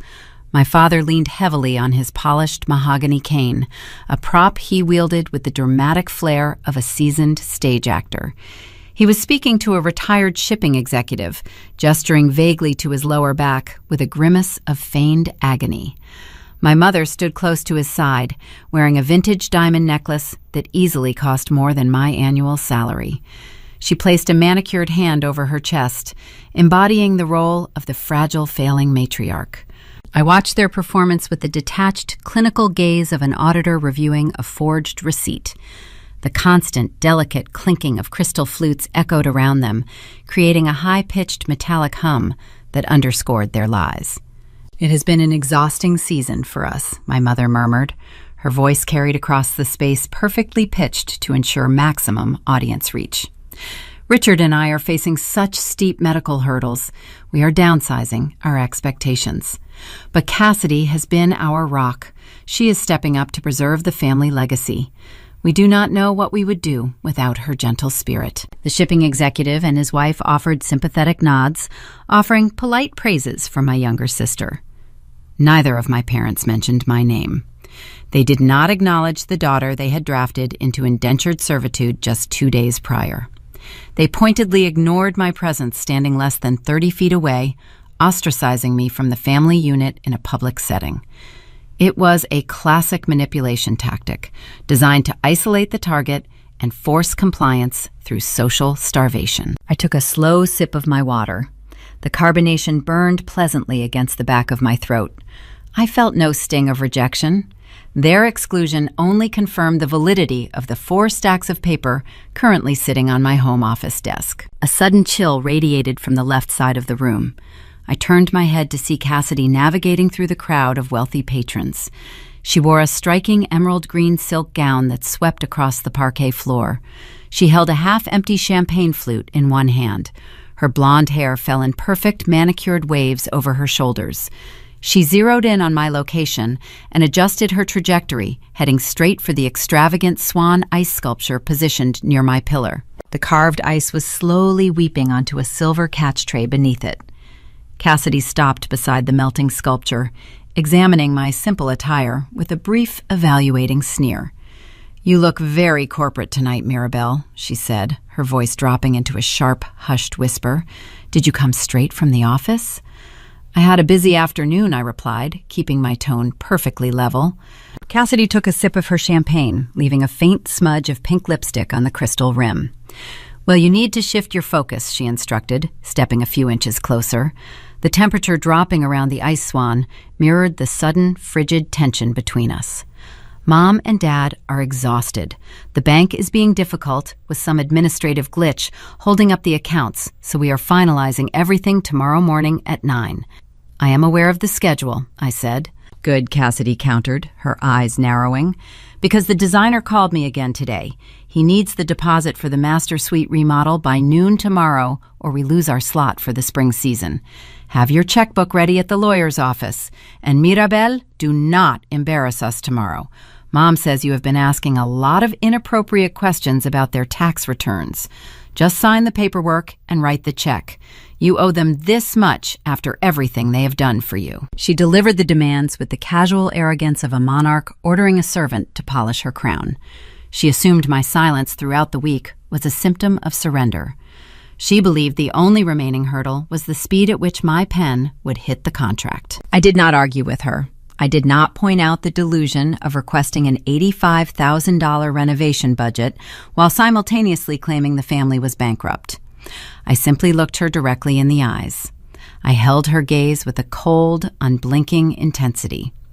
I let the silence stretch outward, filling the space between us. In negotiations, a prolonged silence forces the opposing party to confront their own insecurities. Cassidy shifted her weight from one stiletto to the other. Her confident smirk faltered slightly, cracking at the edges. She took another quick, nervous sip of her champagne, unable to maintain eye contact against my silent scrutiny. She did not understand why her usual bullying tactics were failing to produce an apology or an excuse. Before my sister could attempt to regain the upper hand, a smooth, sophisticated voice cut through the ambient noise of the ballroom. It is always fascinating to observe the social dynamics of inherited wealth. Valerie stepped out from the crowd, joining us by the ice sculpture. My mentor wore a tailored slate gray evening gown that functioned as high-fashion corporate armor. She carried a sleek silver clutch, holding herself with a rigid, flawless posture that immediately commanded the space.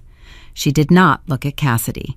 Her dark, calculating eyes were fixed on a target approaching from our right. My mother had detached herself from the silent auction tables and was gliding toward our small circle. She wore a stiff, polite smile, a mask she utilized whenever she felt her social territory was being threatened by an outsider. "Mirabelle," my mother said, ignoring Valerie's presence entirely, "I see you are hiding in the corners again. You really should mingle. People are starting to ask why you look so detached from the family tonight." "I am simply observing the environment, Mom," I replied.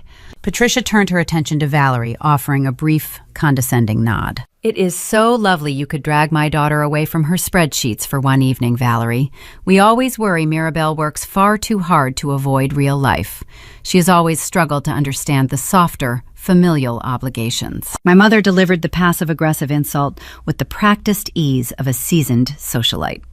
She framed my professional dedication as a character flaw, a deliberate avoidance of my supposed duty to the household.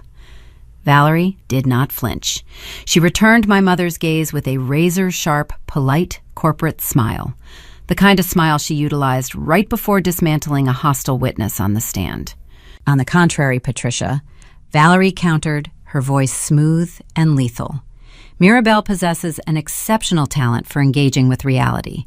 Her specific expertise lies in identifying liabilities that others attempt to hide in the shadows. She never avoids an obligation. She merely audits the foundation before she commits her resources. In fact, her current project is going to permanently redefine a certain legacy. My mother blinked. The heavy subtext of the statement flew entirely over her head, yet she instinctively recognized she had been outmaneuvered. The smile on her face froze, becoming a rigid, brittle line. She glanced at Cassidy, seeking backup, but my sister was still unnerved by my earlier silence and chose to stare down at her champagne flute instead. While my mother finally managed, her voice tight and defensive, "We will see you tomorrow morning, Mirabelle, 9 sharp.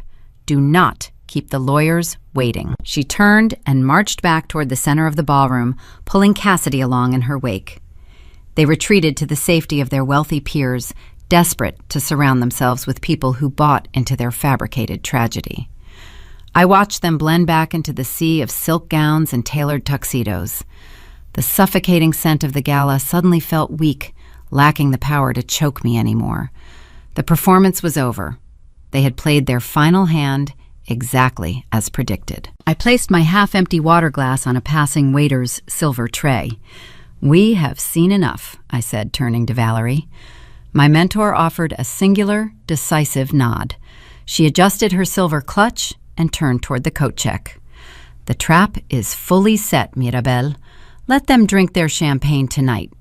Tomorrow, they choke on the receipts." We walked out of the grand ballroom, leaving the clinking crystal and the toxic whispers behind us. The heavy wooden doors of the Historical Society closed, shutting out the noise of the elite. I stepped onto the pavement, breathing in the sharp, freezing night air. My mind was already racing ahead to the mahogany boardroom waiting for us in the morning. The quiet before the storm had officially ended. The time for the audit had arrived. The law offices of Kensington and Caldwell occupied the penthouse floor of a glass tower in the financial district. The reception area smelled of fresh orchids and exorbitant hourly rates. A junior associate escorted me into the primary conference room promptly at 9 o'clock. The space was a masterclass in intimidation tactics. Dark mahogany paneling lined the walls, while a sprawling table dominated the center of the room.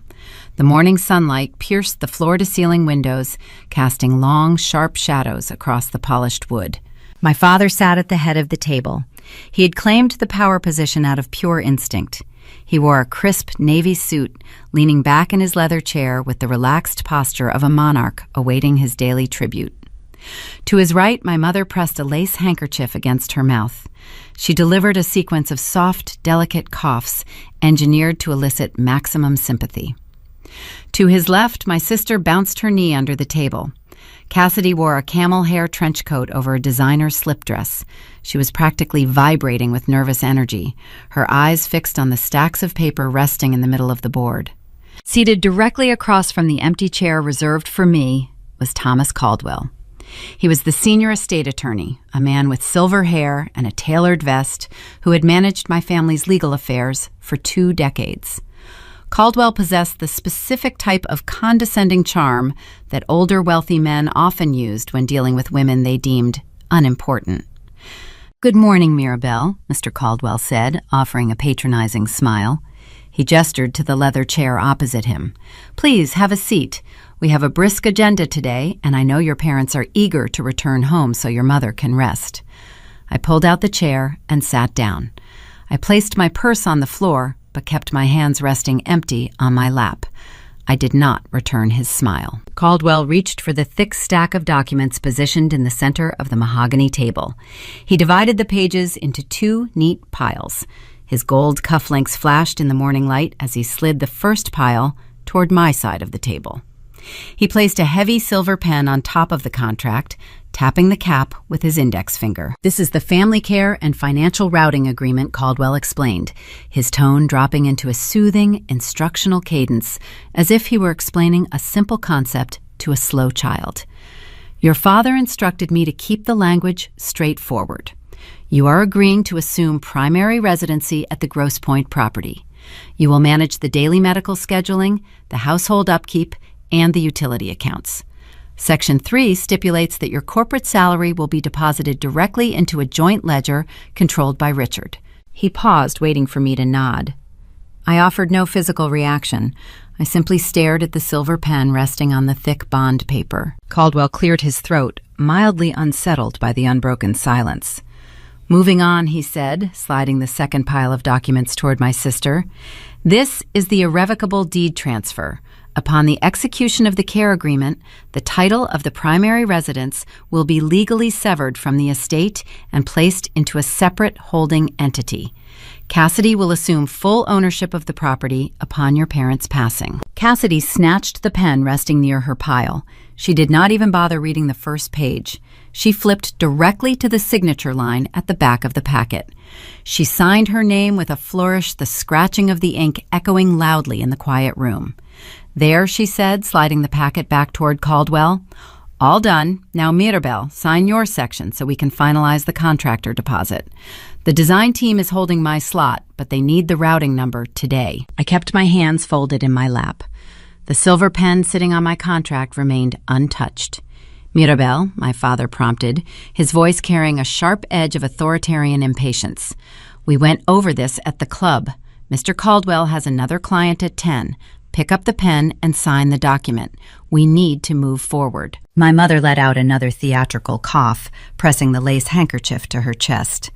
"Please, sweetheart," she whispered, her voice trembling with manufactured fragility. "My heart is racing just sitting in this stiff chair. Do not drag this out. We are relying on you to keep the family together." They were playing their greatest hits: the commanding patriarch, the dying matriarch, the entitled heir. They had performed this exact routine 1,000 times before, always expecting the world to bend to their narrative.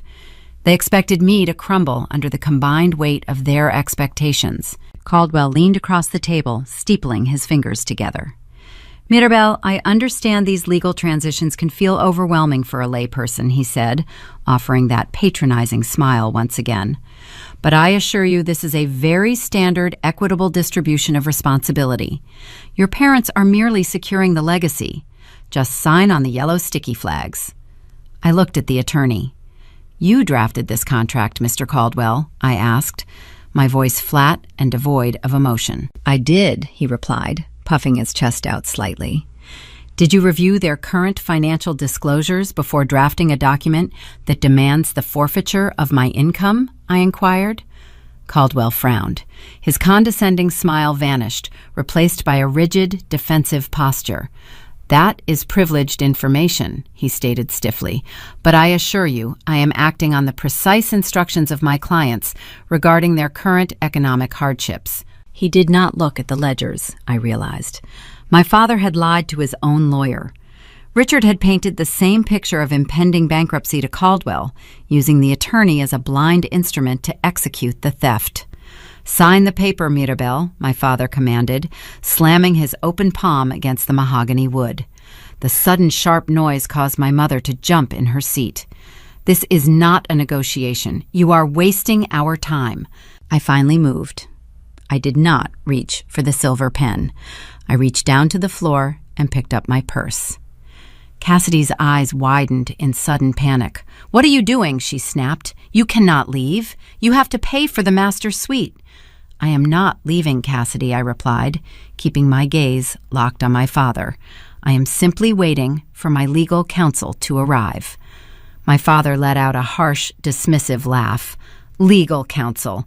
Do not be ridiculous. You do not need a lawyer to sign a household care agreement."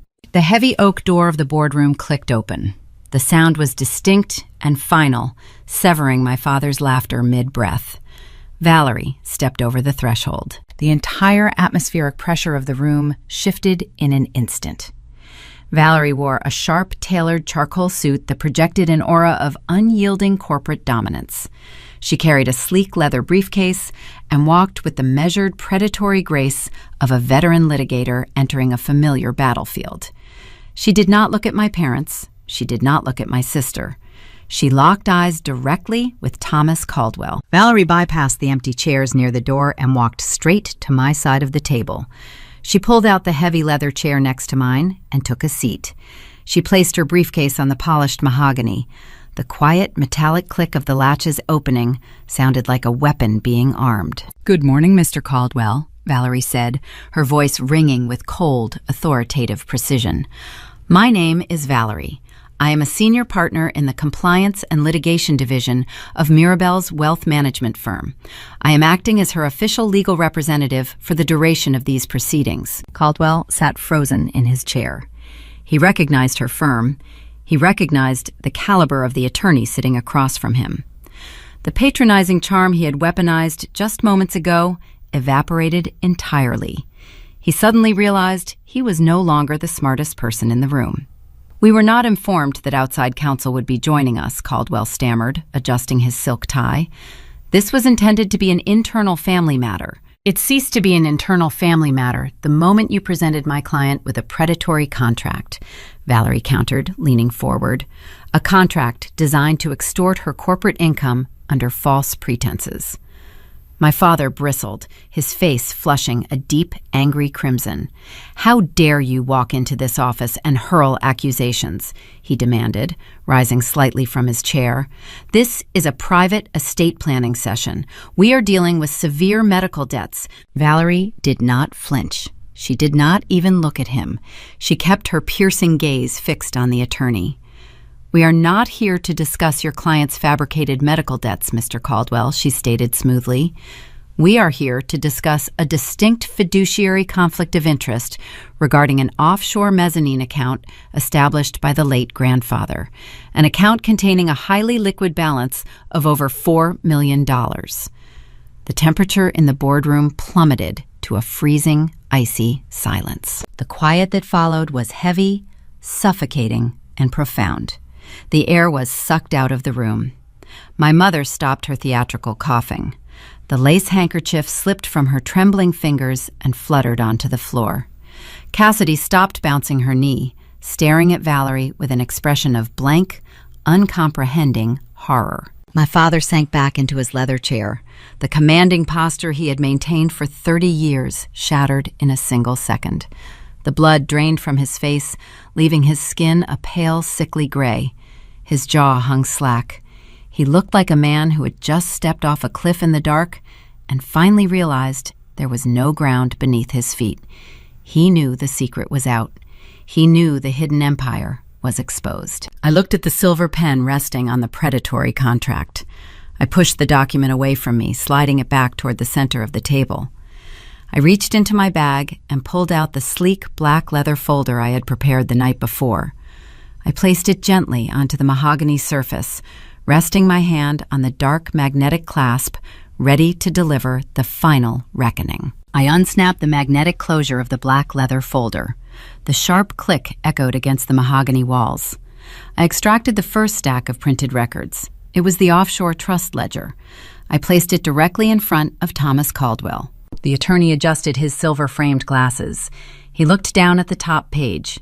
His eyes scanned the header, identifying the private banking institution. Then his gaze dropped to the bottom of the column, where the bold digits rested. $4,215,000. Caldwell physically recoiled. The color drained from his face as he realized the magnitude of the liability sitting before him. An attorney relies on the accuracy of his clients. Richard had weaponized him, drafting predatory agreements under the guise of impending bankruptcy. Now Caldwell was implicated in a scheme to defraud a designated trustee. I produced a duplicate copy of the financial summary. I slid it across the polished wood toward my parents. The thick paper glided smoothly, coming to a halt directly over the unexecuted family care agreement. I do not raise my voice during an audit. Emotion introduces variables, and I deal strictly in constants. This is the current statement for the mezzanine holding account established by my late grandfather. I stated my tone perfectly flat. It appears the dire economic hardship you cited earlier this week was a severe miscalculation. My father stared at the printed digits. His mouth opened, but no sound emerged. The commanding patriarch was reduced to a breathless, hollow shell. The fabricated narrative he had maintained for 3 decades was burning to ash on the boardroom table. I turned my attention to my mother. She was gripping the armrests of her chair so tightly her knuckles appeared translucent. The lace handkerchief lay abandoned on the carpet. A couple possessing over $4 million in highly liquid, unencumbered cash does not require their working daughter to liquidate her personal savings, I noted, keeping my gaze locked on her wide, terrified eyes. A household with this level of capital does not need unpaid medical aids. You can afford a fleet of registered nurses. Your heart condition, Mom, seems to have miraculously coincided with your desire to shield this hidden fortune. Patricia opened her mouth to speak, but her throat was too dry. She swallowed hard, unable to summon a single theatrical tear. The medical lie was completely obliterated. I reached back into the dossier. I extracted the state registry printout and placed it next to the bank statement. I followed it immediately with the contractor invoice my sister had emailed me. I want to review the timeline, I said, addressing the room. 5 days ago, my father summoned me to the country club, claiming imminent financial ruin. He demanded I move into the estate and route my wages to his control. On that exact same morning, Lakeside Heritage Holdings was incorporated, with Cassidy listed as the sole managing member. I pointed to the interior design bill. Yesterday, my father submitted an expedited request to the Central Private Bank. He attempted to dissolve the trust entirely, transferring the entire multi-million-dollar balance into Cassidy's new holding company. He intended to execute this maneuver before I could review any disclosures. Meanwhile, Cassidy forwarded me an $85,000 bill for a custom master suite, expecting me to fund the construction while she secretly acquired the underlying property and the offshore wealth. Cassidy stared at the invoices resting on the wood. Her confidence had shattered. The reality of the situation was slowly penetrating her thick layer of entitlement. Richard finally found his voice. It was a ragged, desperate sound. He leaned forward, planting his hands flat against the table, attempting to reconstruct his shattered authority. "Mirabel, you do not understand," he stammered, a frantic edge creeping into his words. "We were trying to protect the legacy. The tax implications are complex. We are blood. We belong to each other. Family holds together through adversity. You cannot tear us apart over a misunderstanding. We were going to compensate you eventually." I cut him off. I did not use anger. I used mathematics. "You withdrew $7,000 every month from the offshore interest." I countered, reciting the figures from memory. "You routed those funds through a domestic shell entity to pay for Cassidy's luxury car lease, her downtown apartment deposit, and her 6-week European vacation. You told me you were too poor to afford my state college tuition, while you actively hoarded a fortune. You weaponized poverty to keep me submissive. There is no misunderstanding, Dad. This is systemic, documented fraud.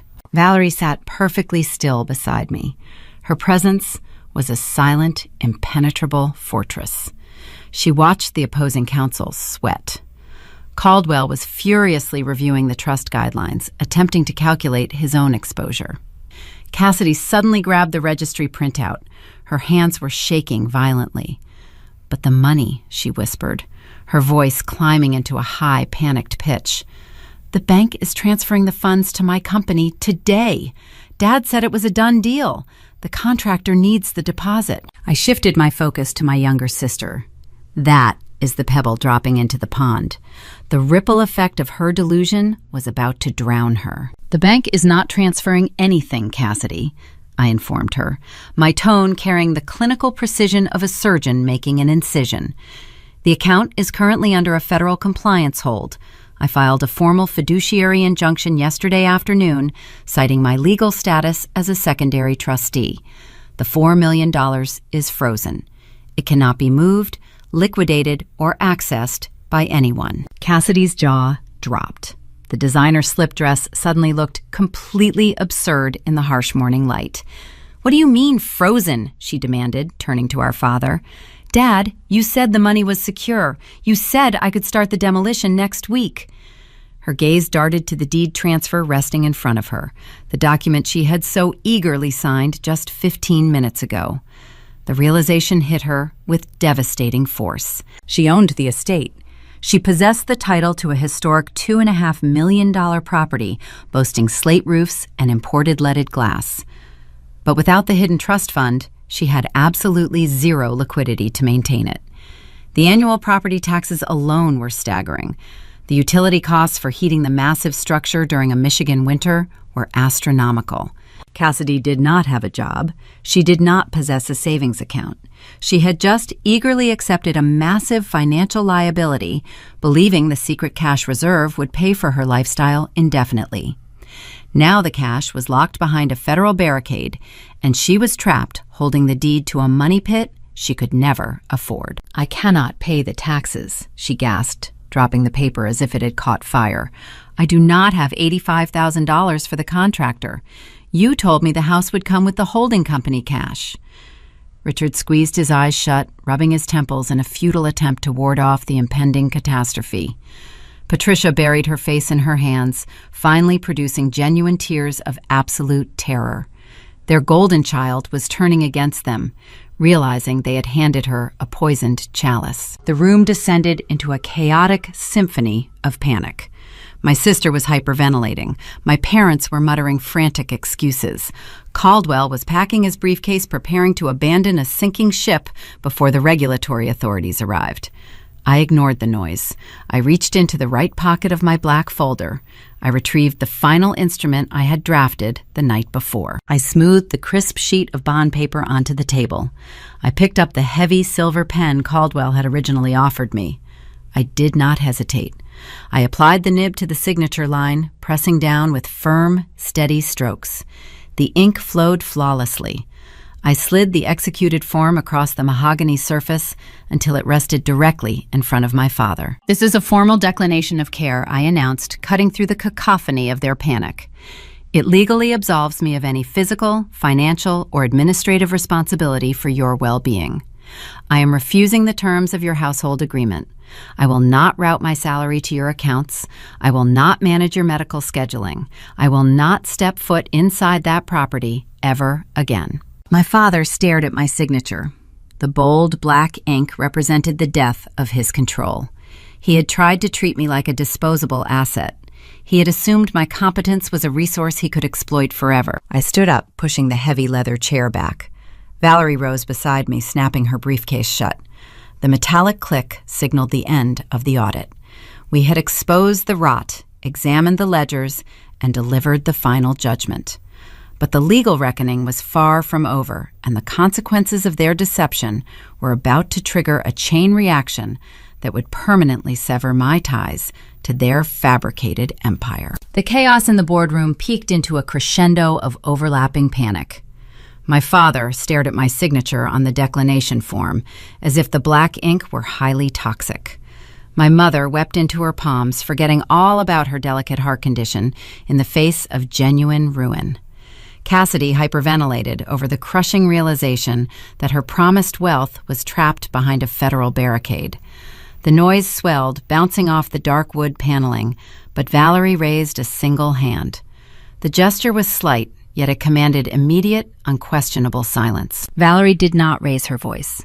She utilized the quiet, lethal tone that had earned her a fearsome reputation in the corporate litigation circuit. My mentor had spent her formative years navigating hostile boardrooms, dismantling predatory executives who thought they could outsmart regulatory commissions. She had built her career by identifying the exact moment a target realized they had lost the war and pressing her advantage until they surrendered unconditionally. She looked at my parents with the detached clinical gaze of a scientist observing an insect pinned to a board. Let us discuss the legal reality of your current position. Richard Valerie began fixing her intense stare on my father. As the primary administrator of a mezzanine account, you possess a strict fiduciary duty to all named beneficiaries. When your eldest daughter turned 30, the visibility clause activated automatically, making her a legal equal in the eyes of the banking institution. She has a documented, vested interest in those assets. Valerie took a slow, measured step forward, resting her fingertips lightly on the polished mahogany edge of the sprawling table. Yesterday morning, you attempted to liquidate the entire balance and route those funds into a limited liability company owned exclusively by your youngest child. You executed this maneuver without notifying the secondary trustee while trying to extort her daily wages under the guise of an impending economic emergency. You drafted a contract to steal her income while simultaneously trying to erase her inheritance.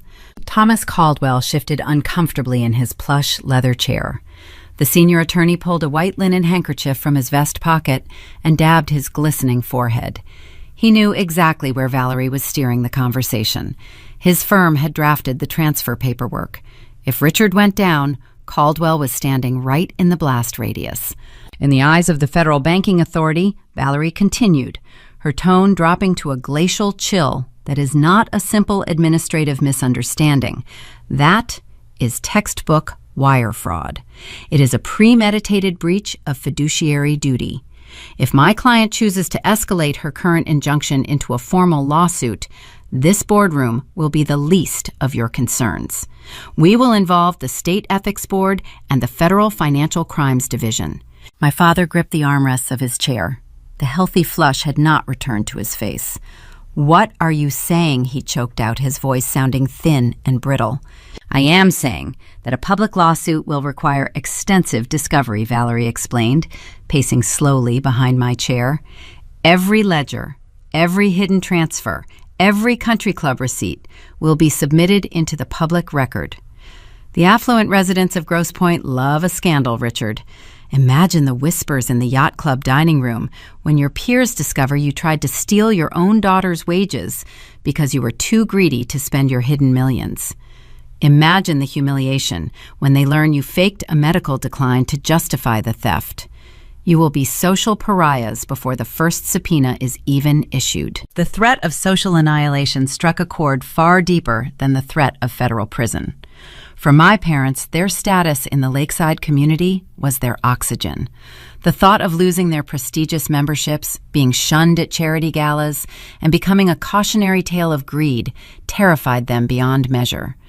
Patricia lowered her hands, revealing a pale, tear-stained face, stripped of all its former arrogance. The Midwestern facade was entirely shattered, leaving only the terrified reality of two people caught in their own snare. "What do you want?" Patricia whispered, her voice cracking under the heavy weight of her collapsed reality. Valerie stopped pacing. She looked down at me, offering a brief acknowledging nod.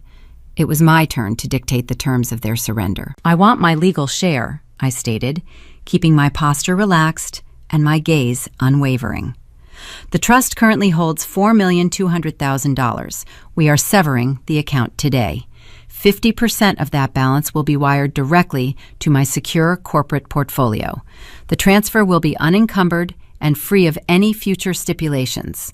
$2,100,000, my father repeated the number, sounding like a death knell echoing in a tomb. You will retain the remaining half. I continued ignoring his shock. That is more than enough to cover your actual living expenses. You can hire a professional caretaking staff. You can buy all the gourmet takeout you desire. You can fund your golf club dues. But you will never request a single dollar or a single minute of labor from me, ever again. You will sign a permanent waiver releasing me from any future estate obligations. I turned my attention toward the opposite side of the table. Cassidy sat frozen in her designer slip dress, clutching the irrevocable deed transfer she had signed just moments ago. The math was finally clicking into place inside her mind. The illusion of her grand future was evaporating before her eyes. My younger sister had eagerly claimed ownership of the sprawling historic property. She had anticipated using the $4 million trust to pay the astronomical property taxes, the utility bills, and the $85,000 bathroom remodel she had already commissioned. Now half of that liquid cash was gone. The remaining half belonged to our parents, who would desperately need every penny to maintain their own luxurious standard of living. They would not be funding any more European vacations or luxury car leases. But the house Cassidy stammered, her eyes darting frantically between my father and the legal document trembling in her hands. I cannot afford the upkeep on a $2 million estate without the full trust. The taxes alone will ruin me in a year. How am I supposed to pay the contractor for the master suite? Then you better find a job, Cassidy, I suggested, my voice smooth and devoid of pity. Or you can sell the legacy you were so eager to steal. You wanted the crown. Now you get to pay for the polish. The sibling entitlement fractured into 1,000 irreparable pieces. The golden child realized she had been handed a gilded anchor. She was now the proud owner of a crushing financial liability, while the sister she had mocked and intended to exploit was walking away with a clean, untethered fortune.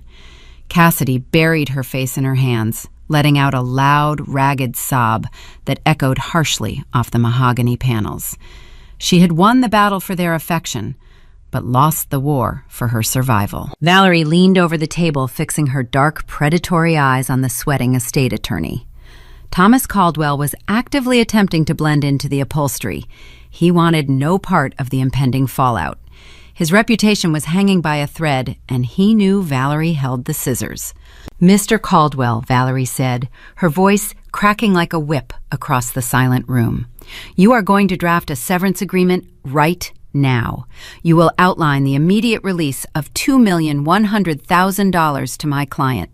You will include a comprehensive non-disparagement clause and a permanent waiver of any future caretaking expectations." Caldwell fumbled with his briefcase, dropping his heavy silver pen onto the carpeted floor. "Yes, of course," he stuttered, scrambling awkwardly to retrieve the writing instrument. "I can have a preliminary draft ready for review within the hour." "You have 30 minutes, Valerie corrected him, checking her platinum watch. "If the ink is not dry by 10:30, we walk out of this building and I dial the Federal Regulatory Commission." The attorney nodded frantically, his hands shaking as he opened his laptop. The rapid clicking of his keyboard filled the tense, silent void. My parents sat motionless in their plush chairs, stripped of their leverage, their hidden wealth, and their favorite manipulation tactics. The power dynamic in the room had fundamentally, permanently inverted. I sat back in my chair watching the illusion of my family disintegrate, knowing the final outcome was only moments away. The heavy laser printer in the corner of the boardroom whirred to life. The mechanical grinding noise broke the stifling silence that had settled over the space. Thomas Caldwell retrieved the freshly minted pages, stacking them with trembling fingers. He walked back to the massive mahogany table, placing the revised severance agreement directly in the center. The crisp white bond paper looked blindingly bright against the dark, polished wood. This document represented the absolute destruction of my father's kingdom. For 3 decades, he had maintained strict dominance over his household, using a fabricated ledger of guilt and financial scarcity to keep his daughters compliant. Now that ledger was being permanently erased. Caldwell pushed the packet toward the head of the table. Richard stared at the signature line. The patriarch of the family seemed to age 10 years in the span of 30 minutes. His posture remained slumped. The sharp navy suit he wore now hung on his frame, as if tailored for a much larger man. He reached for the heavy silver pen resting near the binding. His hand shook. The tremor was not a theatrical performance engineered to elicit sympathy. It was a genuine, visceral reaction to the loss of his authority. The man who had confidently swaggered through the Grosse Pointe Yacht Club, barking orders at valets and waitstaff, could barely grip the metal barrel of the writing instrument. He lowered the nib to the page. The metal scratched harshly against the paper. He dragged the ink across the dotted line, executing the transfer of $2,100,000 out of his secret offshore trust and into my private corporate portfolio. When he finished his signature, he dropped the pen. It clattered against the table, rolling away from him. He refused to look in my direction. He stared blankly at the far wall, retreating into a silent shock. Caldwell retrieved the pen and slid the contract toward my mother. Patricia did not immediately reach for it. She looked down at the binding legal release, then raised her eyes to meet mine. The carefully constructed mask of the frail, dying matriarch had completely dissolved. She sat upright. Her breathing was steady. Her heart condition had vanished entirely, replaced by a raw, desperate need to justify her deception. She reached across the table, extending her manicured hand toward me. I did not move. I let her fingers hover in the empty space between us until she finally pulled back. "Mirabel, please understand," my mother whispered, her voice devoid of any previous theatrical breathiness. It was just an earnest, pathetic plea. "We never meant to hurt you. We just wanted to make sure Cassidy was taken care of." She glanced at my younger sister, who was currently staring at the floor in a state of catatonic dread. "Your sister is not strong like you," Patricia continued, tears finally spilling over her eyelashes. Genuine tears, born from the realization that her favoritism had doomed her favorite child. "Cassidy does not have your drive or your intellect. She cannot survive in the corporate world. You always excelled at everything. You never needed us. We knew you would always find a way to succeed on your own. We had to protect her. We had to give her a safety net because she simply cannot function without one." I listened to her confession. A year ago, hearing my mother admit that my competence was the reason for my neglect would have shattered my heart. I would have spent months analyzing her words, wondering why my independence disqualified me from their affection. Today, I felt absolutely nothing. The emotional void inside my chest was profound and incredibly peaceful. I experienced complete closure. I looked at the woman sitting across from me, recognizing her not as a mother, but as a flawed, fragile architect of her own demise. She had weaponized my capability to subsidize her weakness. She had punished my resilience to reward my sister's incompetence. "Your safety net just became her anchor, Mom," I replied, my tone completely devoid of malice or anger. It was merely a statement of empirical fact. You did not protect her. You crippled her, and you tried to use my future to pay the bill. Sign the paper. Patricia squeezed her eyes shut. A fresh wave of tears cascaded down her cheeks, ruining her expensive makeup. She picked up the silver pen and signed her name below my father's relinquishing her claim to my labor, my income, and my presence. Next to me, Valerie moved with quiet, deliberate grace. My mentor did not gloat. She did not offer any parting insults to the defeated couple. She simply began packing her materials back into her structured leather briefcase. The soft shuffling of her legal pads and the metallic clicking of her laptop closing served as a steady, rhythmic metronome for the proceedings. Valerie's physical presence acted as an immovable shield. Her calm corporate demeanor deflected any lingering attempts at emotional manipulation my family might try to deploy. She was a sentinel overseeing the final transaction. Caldwell retrieved the signed severance agreement. He separated a different set of documents and slid them toward my sister. It was the original, irrevocable deed transfer. Cassidy looked at the packet as if it were a venomous snake preparing to strike. Just an hour ago, she had eagerly signed a similar draft, dreaming of imported Italian soaking tubs and custom cedar closets. Now, the reality of the situation crushed those delusions into dust. She picked up the pen. Her blonde hair fell forward, masking her expression. She knew our parents only retained $2 million. She knew they would hoard every single penny of that remaining balance to fund their own country club lifestyle and pay for the professional caretaking staff they would now have to hire. They would not give her a dime for property taxes. They would not cover the exorbitant utility bills required to heat the massive colonial structure during the freezing Michigan winters. Cassidy was acquiring the historic family home, but the victory was entirely hollow. She was broke, unemployed, and legally bound to a $2.5 million money pit. The $85,000 bathroom renovation was a laughable fantasy. She would be lucky if she could afford to keep the electricity running by December. She signed the deed.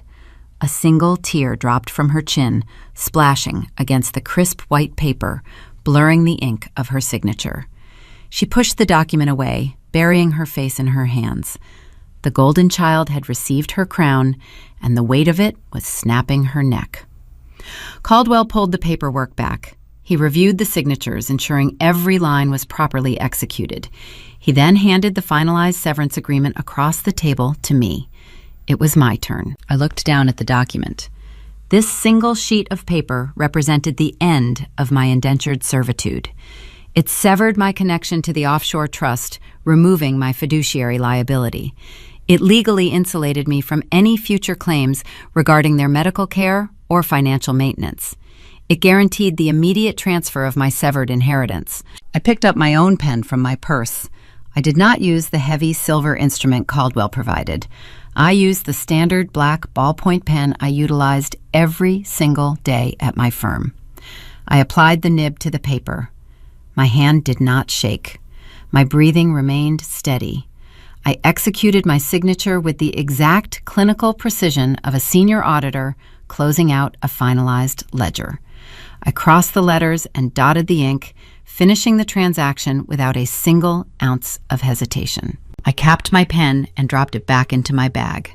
The audit was complete. The fraudulent balance sheet had been corrected.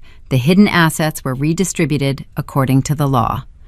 I placed my hands flat against the mahogany table and pushed myself upward. I stood tall, looking down at the three people sitting frozen in their chairs. Richard stared blankly at the wall. Patricia wept quietly into her hands. Cassidy remained hunched over, utterly defeated by her impending financial ruin. The power dynamic in the room had permanently inverted. I had walked into this law office as a target. I was leaving as an untouchable force. I did not need to offer a dramatic parting speech. The silence in the room spoke volumes, conveying a finality that words could never match. I picked up my purse, threw the strap over my shoulder, and turned toward the heavy oak door, ready to step out of their shadows forever. I walked out of the mahogany boardroom and let the heavy oak door click shut behind me. Valerie followed a step behind, her structured briefcase swinging in a steady rhythm. We did not speak as we navigated the plush, carpeted hallway of the law firm. We stepped into the glass elevator, and the doors sealed us inside. As the cab descended toward the ground floor, I watched the Detroit skyline expand through the transparent walls. The suffocating weight I had carried since childhood lifted from my shoulders, evaporating into the crisp morning air. I walked out of the lobby and onto the bustling city sidewalk. I took a deep breath of the freezing wind. It tasted like pure, unadulterated freedom. I did not look back at the glass tower. I left my family to navigate the wreckage of the bed they had so carefully made for me. 6 months passed. The fallout was swift and aligned perfectly with the ruthless logic of high society. The consequences of their deception played out exactly as the ledgers predicted. Cassidy learned a very harsh lesson about the true cost of unearned luxury. She took ownership of the historic Grosse Pointe estate in late November, just as the brutal Michigan winter set in. The reality of a $2.5 million property crushed her within weeks. She attempted to proceed with her master suite renovation, calling the elite design firm to schedule the demolition. The contractor politely asked for the $85,000 deposit. When she could not produce the funds, he canceled her contract and blacklisted her from their client registry. Then the county issued the annual property tax assessment. Cassidy received a bill that exceeded the median annual income of a standard household. She panicked. She begged our parents for a loan, but they refused to part with a single dime of their remaining settlement. Desperate to keep the heat running and the pipes from freezing, my sister tried to secure a line of credit. Without a steady job or a verifiable income history, every bank in the metropolitan area rejected her application. By early April, a discreet real estate sign appeared on the manicured front lawn of the historic estate. Cassidy was forced to list the property for sale. She could not afford the staging costs or the minor repairs needed to attract top-tier buyers, so the house sat on the market, gathering dust and depreciating in value. The golden child was currently living in a sprawling, empty mansion, sleeping in a freezing bedroom, and waiting for a buyer to rescue her from her own inheritance. My parents faced their own distinct brand of social ruin. Stripped of the secret offshore interests they were terrified of dipping into their remaining $2 million principal, they suddenly understood that $2 million must last them the rest of their natural lives. Their miraculous medical recovery occurred overnight. My mother's failing heart was instantly cured the moment she realized she had to pay cash for a private nursing staff. My father's deteriorating back healed perfectly when he was forced to carry his own golf clubs to save money on caddy fees. They downsized their lifestyle drastically. The luxury sport utility vehicle was quietly returned at the end of its lease and replaced by a sensible domestic sedan. They stopped ordering gourmet takeout and started cooking their own meals. But the most devastating blow was the loss of their social prestige. In the insular, affluent world of the lakeside suburbs, secrets never stay buried for long. Rumors of their financial downsizing spread through the yacht club dining room like a highly contagious virus. Their wealthy peers noticed the absence of new designer jewelry. The country club gossips whispered about the sudden real estate listing of the family home.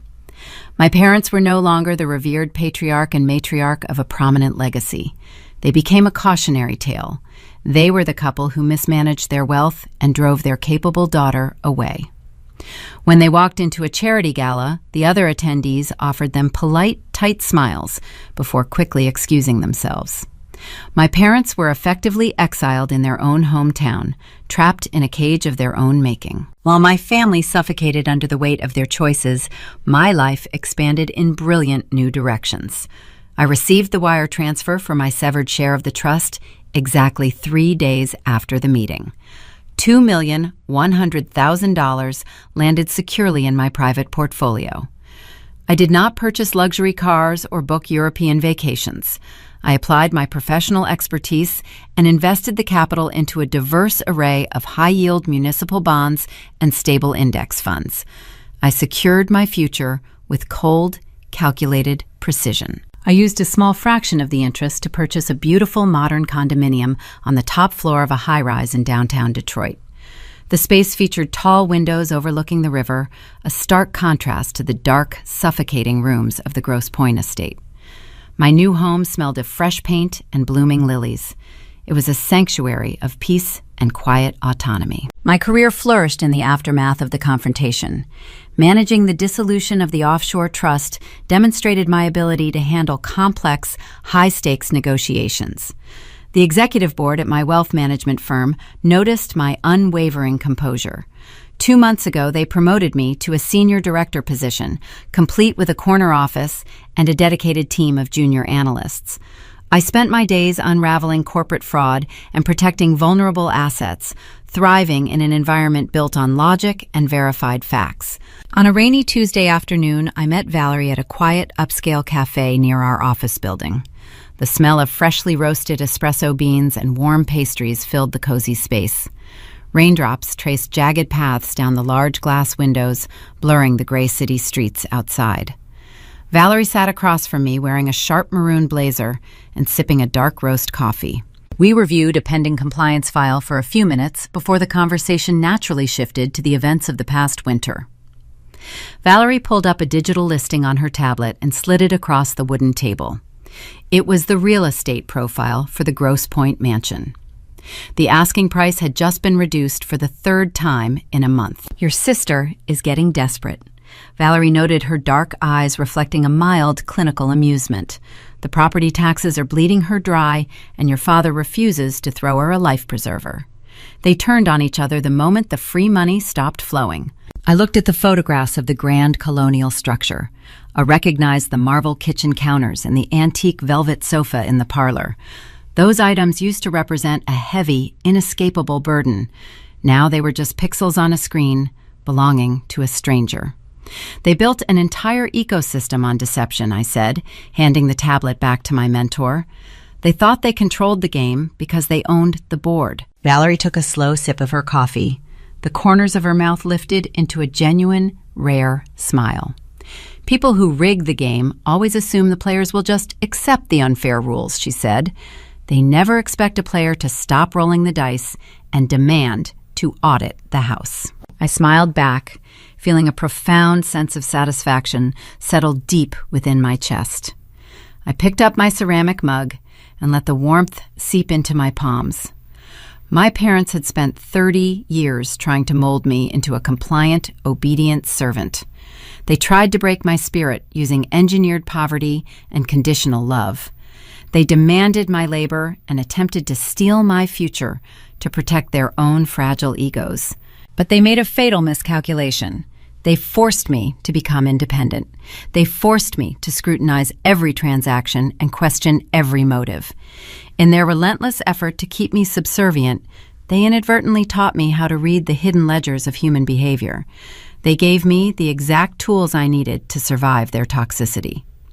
My parents did not break me. They merely trained me to dismantle them, and I executed the job perfectly. The American dream has long been measured in square footage, manicured lawns, and the quiet security of generational wealth. In the affluent suburbs of this country, we have perfected the art of the pristine facade. We are taught that the traditional family structure is an impenetrable fortress, a sacred institution where love flows downward and loyalty flows upward. But what happens when that fortress is built on a foundation of hidden ledgers and conditional affection? The story of the offshore trust and the shattered family estate we just explored is not merely a tale of forensic auditing. Beneath the surface of bank statements and property deeds lies a profound spiritual tragedy. It exposes the deep spiritual malnutrition that occurs when we confuse financial hoarding with genuine love. For parents navigating the complexities of American culture, the most vital lesson rests in the concept of emotional honesty and true fairness. We reside in a society that relentlessly equates success with accumulation. We are conditioned to believe that a parent's ultimate duty is to provide a material safety net, to leave behind a house, a trust fund, or a legacy of status. Yet, in the frantic pursuit of outward prestige, too many families lose their internal compass. When you weaponize your children's competence, you commit a quiet, devastating betrayal. The parents in our narrative fell into the trap of performative fairness, a toxic cultural staple where favoritism is disguised as balancing the scales. They looked at their capable, independent daughter and saw a utility. They looked at their dependent daughter and saw a fragile ego that needed protecting. Raising children within a traditional family structure requires profound emotional awareness, the ability to see your children for who they are, not for what they can do for you or how they enhance your social standing. From the perspective of a spiritual practitioner, one who walks the subtle path of inner cultivation. This dynamic represents a profound failure of the soul. The current reality of our society is one of immense external distraction. We are obsessed with the superficial designer bags, exclusive club memberships, and constant renovations. We build complex holding companies to protect our cash, yet we leave our spirits entirely bankrupt. The spiritual observer looks at this societal decay and recognizes that true suffering stems from this exact misalignment. When we focus solely on the material, we become slaves to it. To heal this cultural sickness, we must turn inward and engage in the rigorous work of self-cultivation, building a life upon 3 essential pillars: wisdom, morality, and willpower. First, we must cultivate wisdom to see that true security cannot be bought with a hidden multi-million-dollar trust. Wisdom allows us to recognize that true wealth is the moral character of the children you raise, not the assets you leave them. Second, we must cultivate morality to treat our children with authentic fairness, refusing to build a labyrinth of lies or to weaponize the sacred duty of caretaking. Finally, we need willpower. It takes immense willpower to confront our own biases, to stop enabling a favored child while draining a strong one, and to break the cycle of generational toxicity. If we wish to leave our children anything of lasting value, to ensure a truly better life, we must first do the hard work of repairing ourselves. For young people walking through their own versions of this story, the message from our protagonist is clear, cold, and unyielding. Your competence is a gift, not a debt, you owe to your family's dysfunction. We are often raised to believe that being the strong one is a badge of honor. We are taught to shoulder the burdens, fix the problems, and endure unfairness with a quiet, noble grace. But when you exist in an ecosystem that only values you for what you can provide, your resilience becomes your prison. The path to true freedom requires you to turn your scrutiny inward. You must audit your own life with the same precise clarity that a forensic accountant applies to a fraudulent balance sheet. Cultivate your own wisdom to recognize manipulation, even when it is wrapped in the warm voice of a mother's plea. Cultivate your morality, to know your own worth, refusing to let guilt dictate your boundaries. And above all, cultivate your willpower, to walk away from tables where respect is no longer being served. Your independence is not a surplus resource for others to harvest. It is the vessel of your liberation. These are the quiet betrayals and spectacular reckonings that define our modern lives.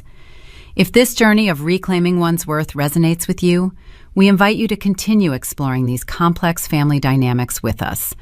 Follow Mourning Revenge as we shine a light on the hidden ledgers of human behavior, helping you navigate the intricate intersections of family wealth and self-worth. As you reflect on the slate roofs and hidden trusts of this story, ask yourself a quiet question. When the day finally comes to tally the ledger of your own life, what will remain? We spend decades building estates, guarding secrets, and hoarding affection, believing these walls will protect us from the cold. But when the ink dries and the accounts are settled, you are left only with the truth of how you treated those who trusted you. Perhaps the most terrifying realization is not that we might lose our wealth. Perhaps the true terror is waking up in a sprawling, empty mansion surrounded by everything you ever hoarded, only to realize that you cannot afford the one thing you actually need, the presence of the child you drove away. Conventional wisdom dictates that blood is thicker than water. We are commanded to honor our parents endlessly, to forgive without condition, and to sacrifice our own well-being on the altar of family loyalty. We are told that abandoning family is the ultimate moral failure. But there is a deeper, more challenging philosophical truth that cuts against the grain of American traditionalism. Sometimes the highest form of love you can offer a toxic system is to let it collapse under the weight of its own deception. Walking away is not always an act of vengeance. It is often the ultimate act of spiritual preservation. When you refuse to be the pillar that holds up a roof of lies, you force the architects to finally look at the ruin they have built. By cutting the strings, you are not destroying the family. You are simply refusing to participate in its slow, agonizing demise. The ledger always balances in the end. The only question is whether you will be the one holding the pen.